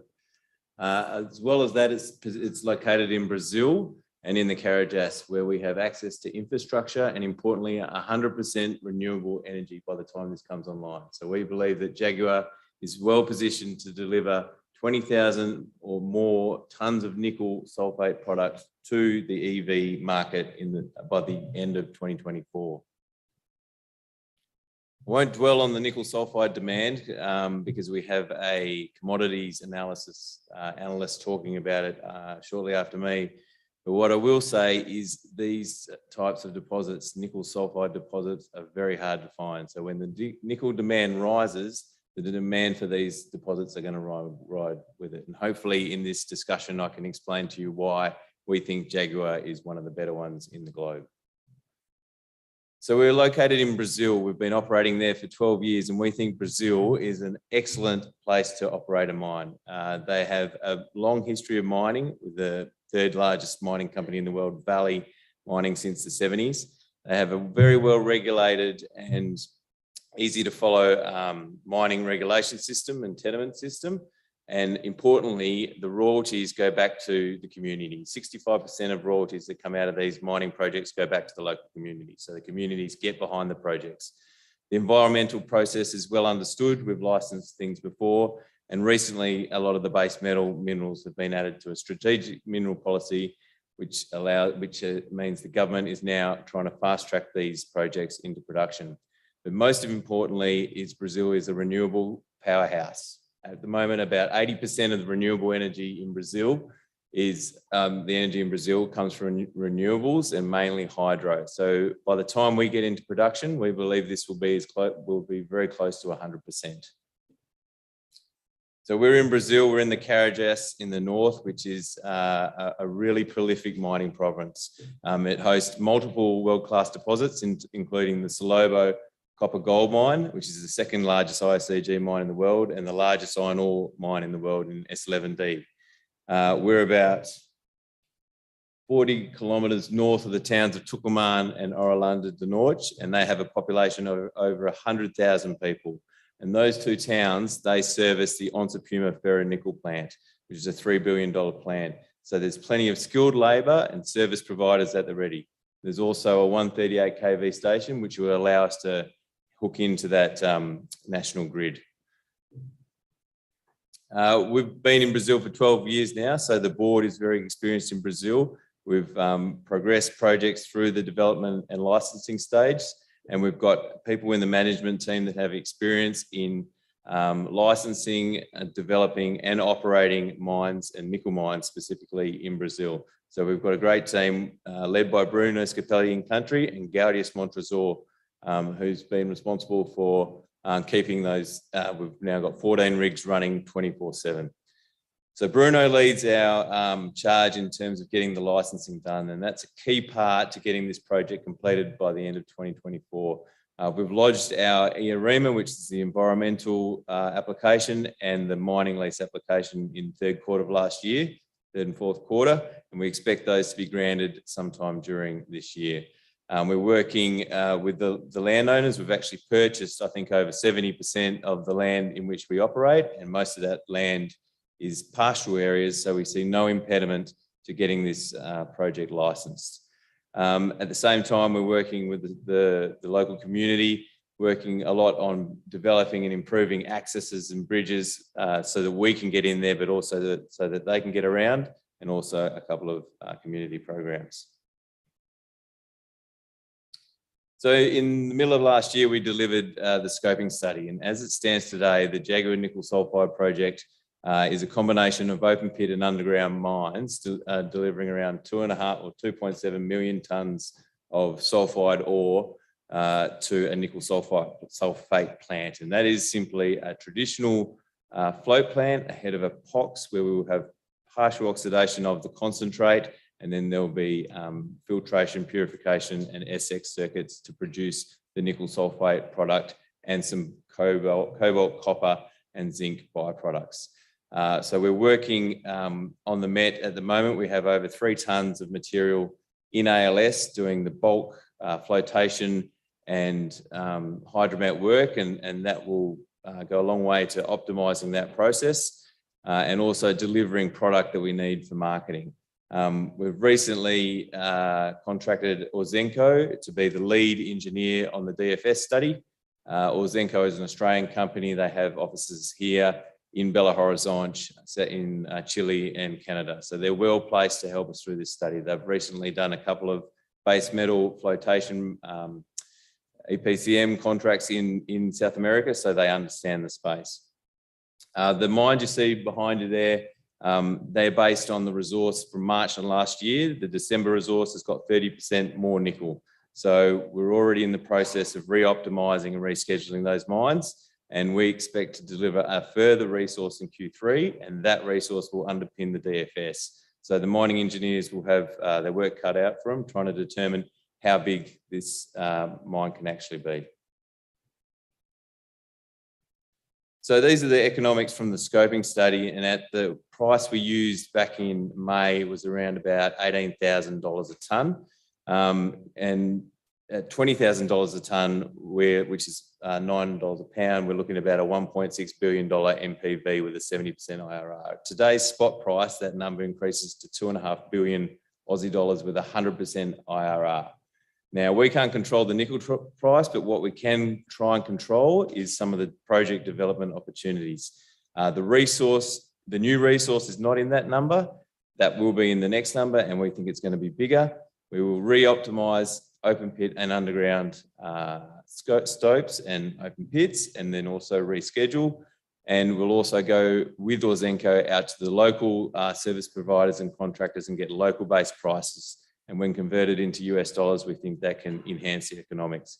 And as I said before, the process route optimization and trying to get the best recovery through partial oxidation of that concentrate.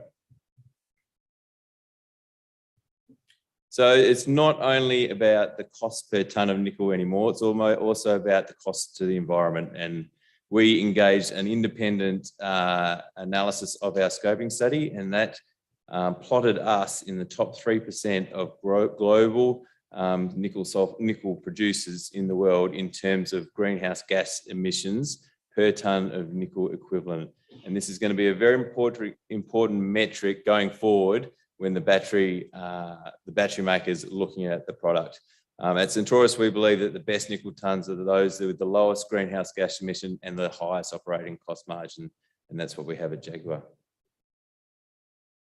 What drives that is essentially the high-grade nickel at surface and also our access to 100% renewable energy, 80% at the moment, but we expect it to be 100%.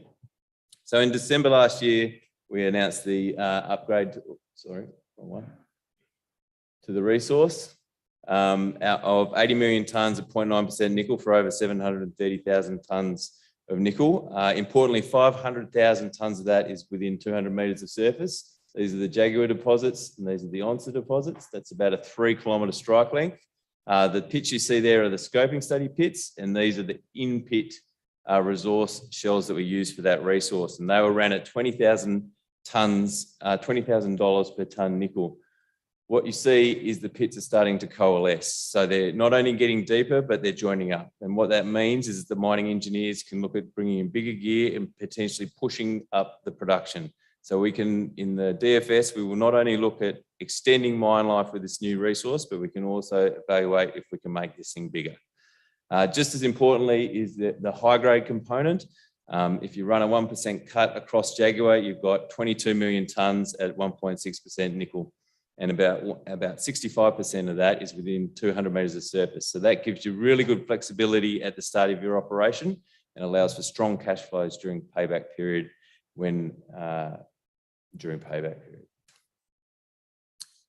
So we have 14 rigs on site at the moment, and half of those are now focused on infill. We want to get all that indicated material all the inferred material into indicated ahead of the next resource, because that will underpin the DFS and the reserve, and we can only consider indicated or measured material in that reserve. So we're pushing to bring that up to indicated, and a portion of that will be measured as well.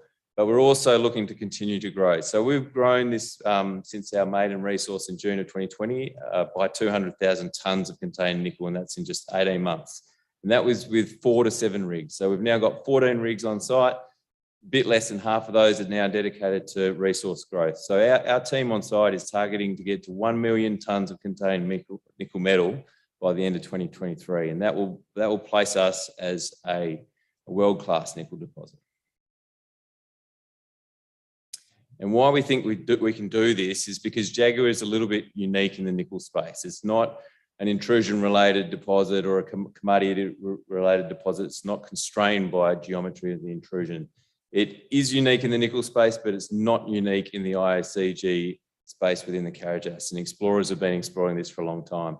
It's basically large structures, regional scale structures, scavenging, in the case of the IOCG, the copper and the gold, mineralisation from the basement and depositing it out along large structural areas. At Salobo, this thing is being drilled down to 1,400 metres. So we see no reason why Jaguar, which is the same mineralisation genesis, can't be down to the same depth. Our deepest drill hole to date is down to 570 metres, and our average drill depth is around 250 metres. Over here you can see our deepest drill hole that returned 14.5 metres at 1.5% nickel, including 4.5 metres at 3. And obviously it remains open at depth. So all of these, Jaguar South, Jaguar Central and Onça Preta, actually have underground operations underneath them in the scoping study that were based on the base of the resource. So if we add more resource tonnes, we expect that these stopes to continue down on the resource. So If we step out 50 metres at these deposits, along strike of the deposits, we generally add 10 to 15,000 tonnes of contained nickel. So that means half a year of production on a strike length of 50 metre step out holes. And why do we think we can keep hitting it? Well, the EM that we have on site. So we recently, well, last year we bought some EM. We got that out to site. It has capacity down to 750 metres. And the ore that we have is semi-massive, massive sulfides set within a very resistive rock. So it really stands out. We've got an almost 100% strike rate of drilling plates and hitting some sort of mineralisation. Here you have an example of 17 metres at 4.86 in hole 155. And we have plates that are now a further 250 metres below the deepest drilling, and they'll eventually be drilled out. Beyond the extensional and step-out drilling, we also have a pipeline of greenfields targets that we're going to get to. At the moment, the RC rigs are focused on sterilisation drilling, which is key to getting this project up and running, and we need for the engineering. We expect to get back to greenfields exploration drilling within the next couple of months, and I look forward to bringing you some results from that. So we have a pretty aggressive timeline ahead of us. We're going to deliver a DFS, a new resource, a DFS, and the maiden reserve by the end of this year.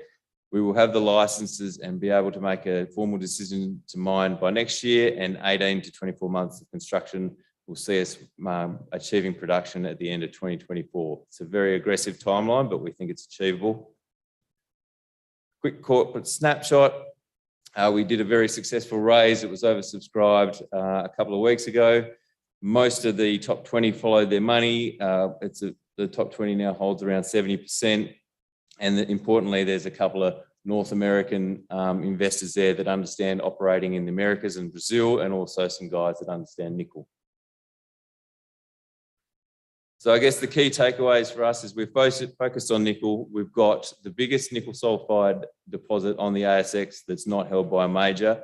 We think we can grow that to 1 million tonnes of contained nickel, which will put it in a world-class nickel deposit. It's really leveraged to the nickel price. At today's spot prices, you're looking at around a $500 million EBITDA per annum, and which happens to be our market cap. And we have a great team. We're well funded with 80 million in the bank. We've got 14 rigs on site and a lot of work to come over the next 12 months. So if you'd like to talk about Jaguar Nickel Project, please come and see us at booth 43. Thank you. Thank you, Roger. Taking us to morning tea is Daniel Hynes, Senior Commodity Strategist with ANZ. The world is embarking on an energy transition that will have massive implications for the commodity sector. Daniel Hynes, Senior Commodity Strategist from ANZ, Australia's lead provider and market leader in sustainable finance, will lead you through the winners and losers of this journey. Earlier, Daniel sent us this presentation.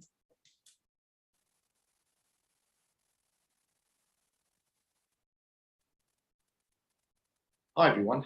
Sorry I can't deliver this presentation in person. In my absence, there are WA ANZ Natural Resources staff attending the conference for its duration. We have a strong local team supporting customers across the full project lifecycle.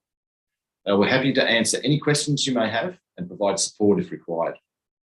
Also, feel free to contact me directly if you have any questions regarding this presentation. The topic is the winners and losers amidst the upheaval in commodity markets. But to be honest, it's mostly winners. Commodity markets are very tight due to a combination of strong demand and ongoing supply side issues. Central to this is the energy transition, which will upend the sector for the foreseeable future.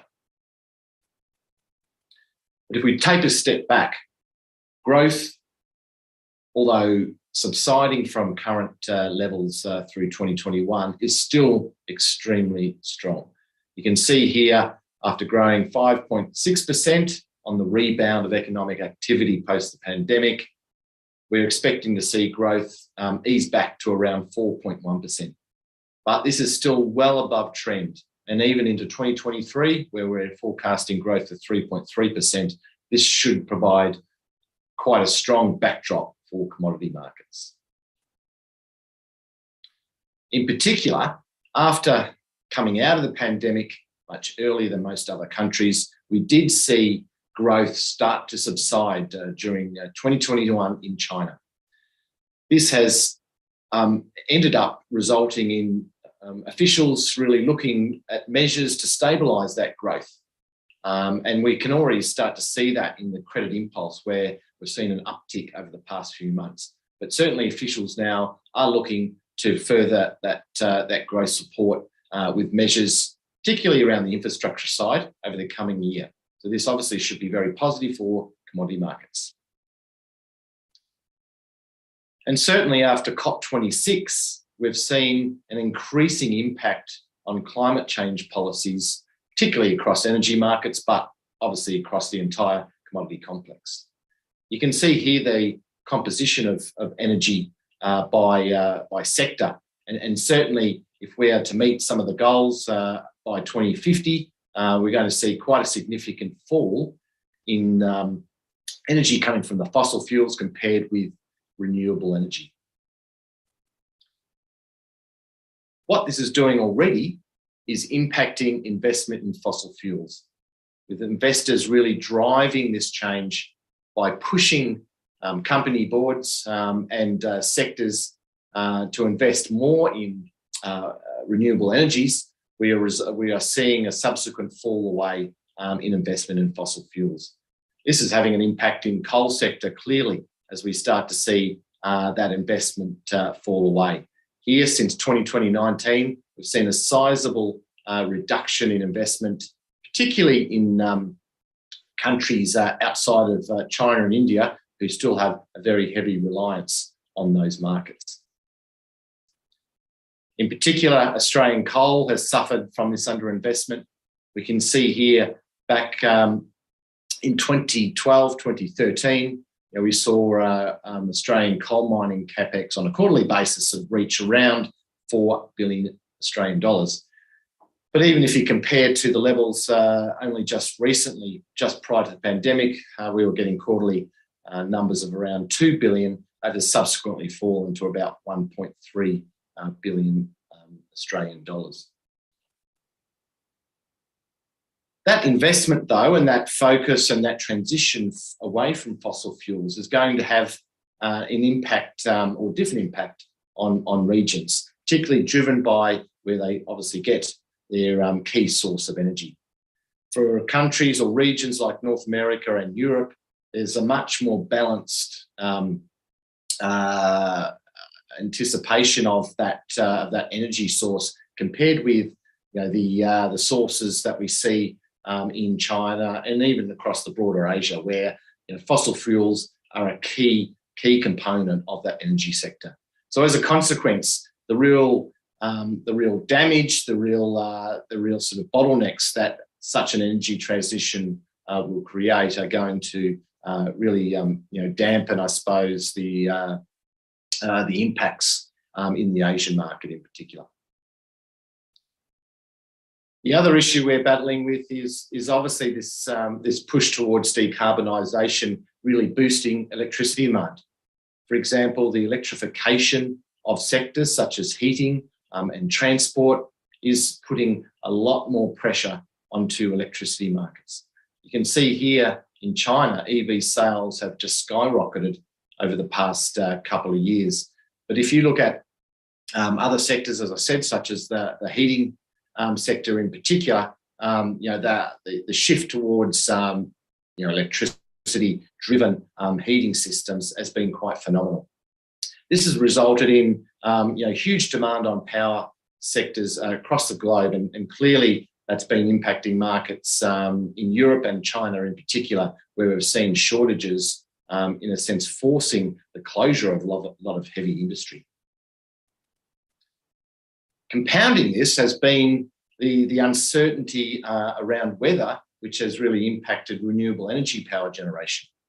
You can see here this chart showing you the fuel sources of China's electricity generation, and hydropower has actually been relatively weak over the past 12 months, in part due to the lower than normal rainfall in a lot of those key catchment areas. So hydropower generation, for example, in December was actually down nearly 7% year on year. This just, I suppose, magnifies the issues that renewable power generation will have over the longer term to be a provider of reliable energy. So we do suspect that this transition is going to cause a lot of hurdles in the shorter term. One of those issues in the aluminium sector is these really high costs coming through. Aluminium is a very energy intensive metal. In fact, the most energy intensive of all the base metals, as you can see shown on this chart. With European power prices really surging more than sixfold over the past couple of years, we've already started to see European smelters close a lot of their operations as a result. But it's even deeper than that. Constraints on aluminium supply is being impacted by the emissions of the industry. Chinese officials have been pushing to close operations, particularly high energy intensive smelters using outdated technology. Has really been a feature of that market over the past few years. And you can see here in particular that focus through 2021 resulted in output falling about 20% from its highs at the start, in a sense due to this target, this drive to reduce emissions in heavy industry. The steel industry is another one which hasn't escaped the constraints on output. In fact, it was a real poster boy in terms of Chinese officials' efforts to reduce emissions. And in the past, we've seen officials close down operations around key sporting and world events, such as the Olympics we're seeing in Beijing at the moment.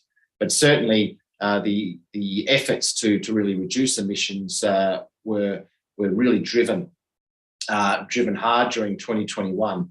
And after a relatively strong start to the year due to strong demand from the real estate sector, we saw steel production suffer as a consequence.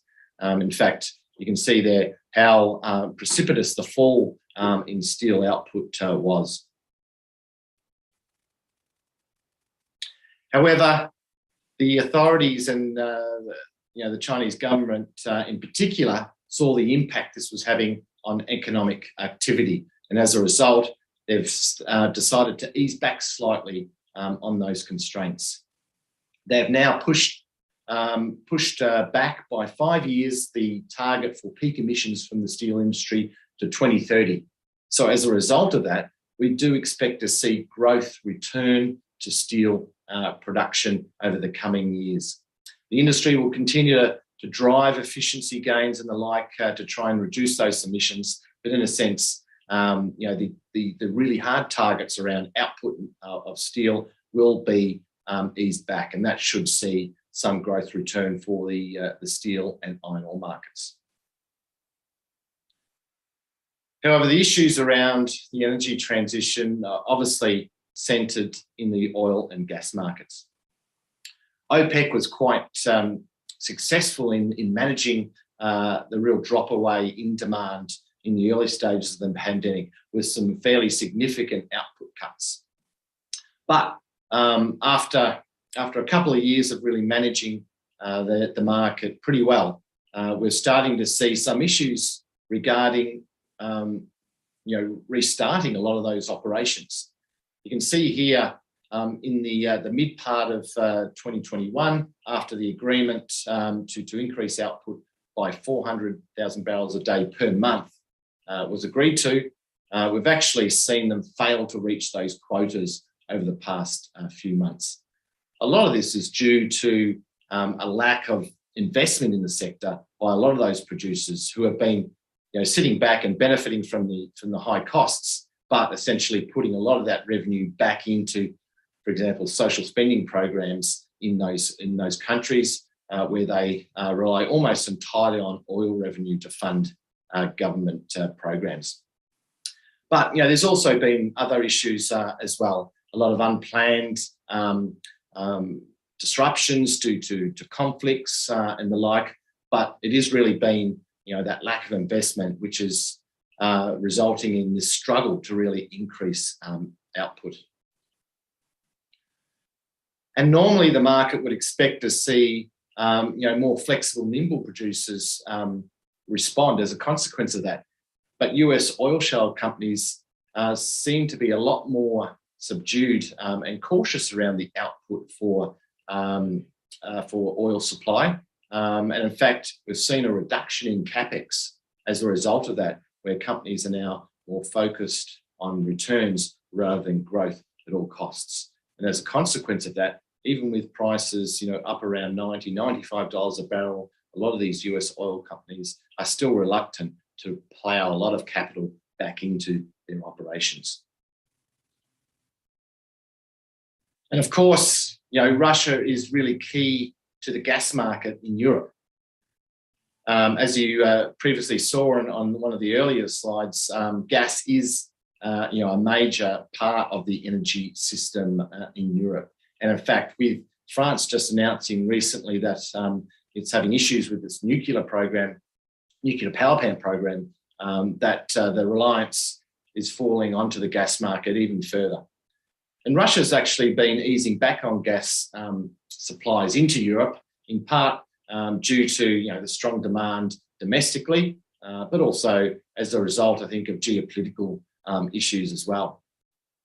Now we have obviously the threat of further disruptions with Russia looking or threatening to essentially invade Ukraine, which could have quite significant consequences, seeing that two major pipelines transit through that country, delivering gas into Europe.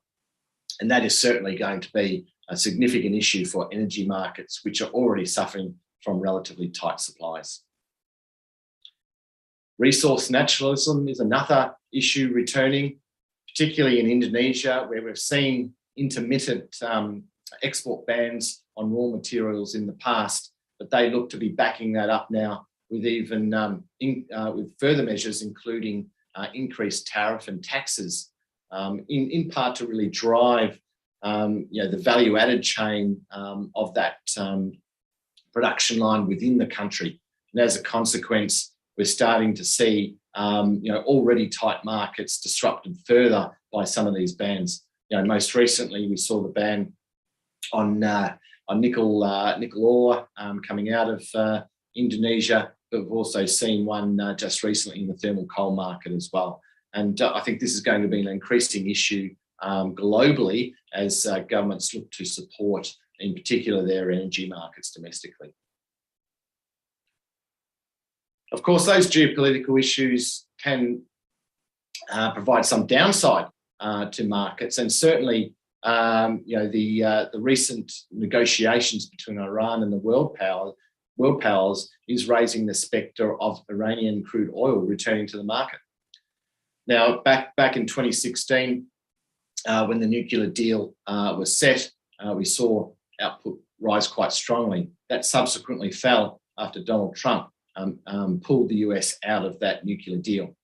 But they, with Biden now in the White House, there appears to be a strong push to reactivate that nuclear deal, and this could see sanctions rise, lifted, which would essentially result in production rising, potentially in the order of 1 to 1.5 million barrels a day. Then when you look at the demand side, this energy transition is certainly creating opportunities. In the metal sector, for example, some of the key metals such as copper, nickel, aluminium are going to have a very strong part to play in that energy transition, particularly from the electric vehicle sector and certainly the low carbon power generation. And that is really going to drive growth, particularly for demand for a lot of these metals quite significantly, even though the levels of that output are still relatively low. In the oil market, we're starting to see demand recover from that pandemic.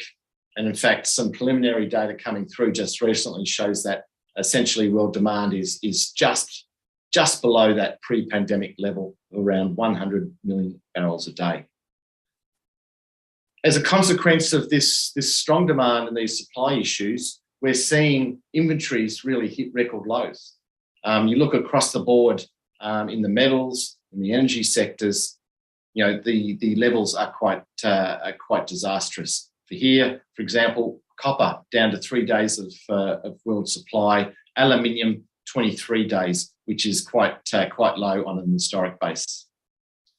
Even in the European gas market, we can see inventories falling and potentially reaching only 10 to 15 days, or 10 to 15%, sorry, of capacity, which is worse than we've ever seen over the course of records. So certainly, you know, it feels like commodity markets are really running on oily rags at the moment. And of course, the carbon prices itself are starting to really make an impact, in particular in Europe, where you know, we have quite a deep and liquid carbon market. We have seen this really result in some operations in the heavy industry sectors really pull back as a result of these high costs. So look, overall, it is a fairly positive backdrop for commodity markets.